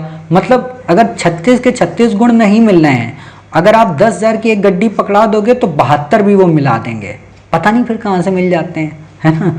तो वही चीज होती है, तो वही अकूत संपत्ति है। ठीक है, महंत इस संपत्ति का प्रयोग निजी स्वार्थों की पूर्ति में करते हैं। ठीक, अब बात आती है अकालियों के नेतृत्व में 1921 में सिख जनता ने विद्रोह किया और महंतों के विरुद्ध अहिंसात्मक असहयोग सत्याग्रह आरंभ किया। आपसे सिंपल सा क्वेश्चन पूछेगा, अकाली आंदोलन का मुख्य उद्देश्य क्या था, तो गुरुद्वारे में भ्रष्टाचार को दूर करना। ठीक, इससे ज़्यादा आपको कुछ नहीं याद रखना है। तो इस तरीके से आज की हमारी क्लास कंप्लीट हुई। उम्मीद है कि काफ़ी बड़ी क्लास हो गई, लेकिन क्योंकि ये टॉपिक ही ऐसा था, अगर इसको हम हवा में पढ़ाते तो ज़िंदगी में समझ में ना आता, तथ्य से पढ़ाते तो भी ना समझ में आता, इसलिए हमने इसको थोड़ा कॉन्सेप्चुअल होकर आपको कवर कराया, इसलिए आपको ये चीज़ें समझ में आ गई। अब हमारा आएगा अगला पार्ट। अगले पार्ट में हम देखेंगे कुछ तथ्यात्मक चीज़ें। अब ज़्यादा इंपॉर्टेंट नहीं है, क्योंकि अब हम क्या कर रहे हैं, पीछे आ रहे हैं। ठीक है, जो इंपॉर्टेंट था वो हमने आपको पार्ट 1 से डे 4 में ज़्यादा करा दिया, और यहाँ पे ये वाला पार्ट हमने आपको करा दिया। अब आएगा पीछे जितनी भी चीज़ें ना वो तथ्यात्मक होंगी, जैसे 1857 का विद्रोह, ब्रिटिश भारत की विजय, सहायक संधियाँ, ठीक है, बक्सर और आपका द्वैत शासन, ये सब ड्रामेटिक चीज़ें हैं। ठीक है, तो उनको पढ़ लेंगे ताकि दिक्कत ना हो, अगर क्वेश्चन आ जाए तो उसको भी हम कर लें। ठीक है, मिलते हैं अपने नेक्स्ट पार्ट में। अपना ख्याल रखिए, स्वस्थ रहिए। जय हिंद, जय भारत, वंदे मातरम, भारत माता की जय।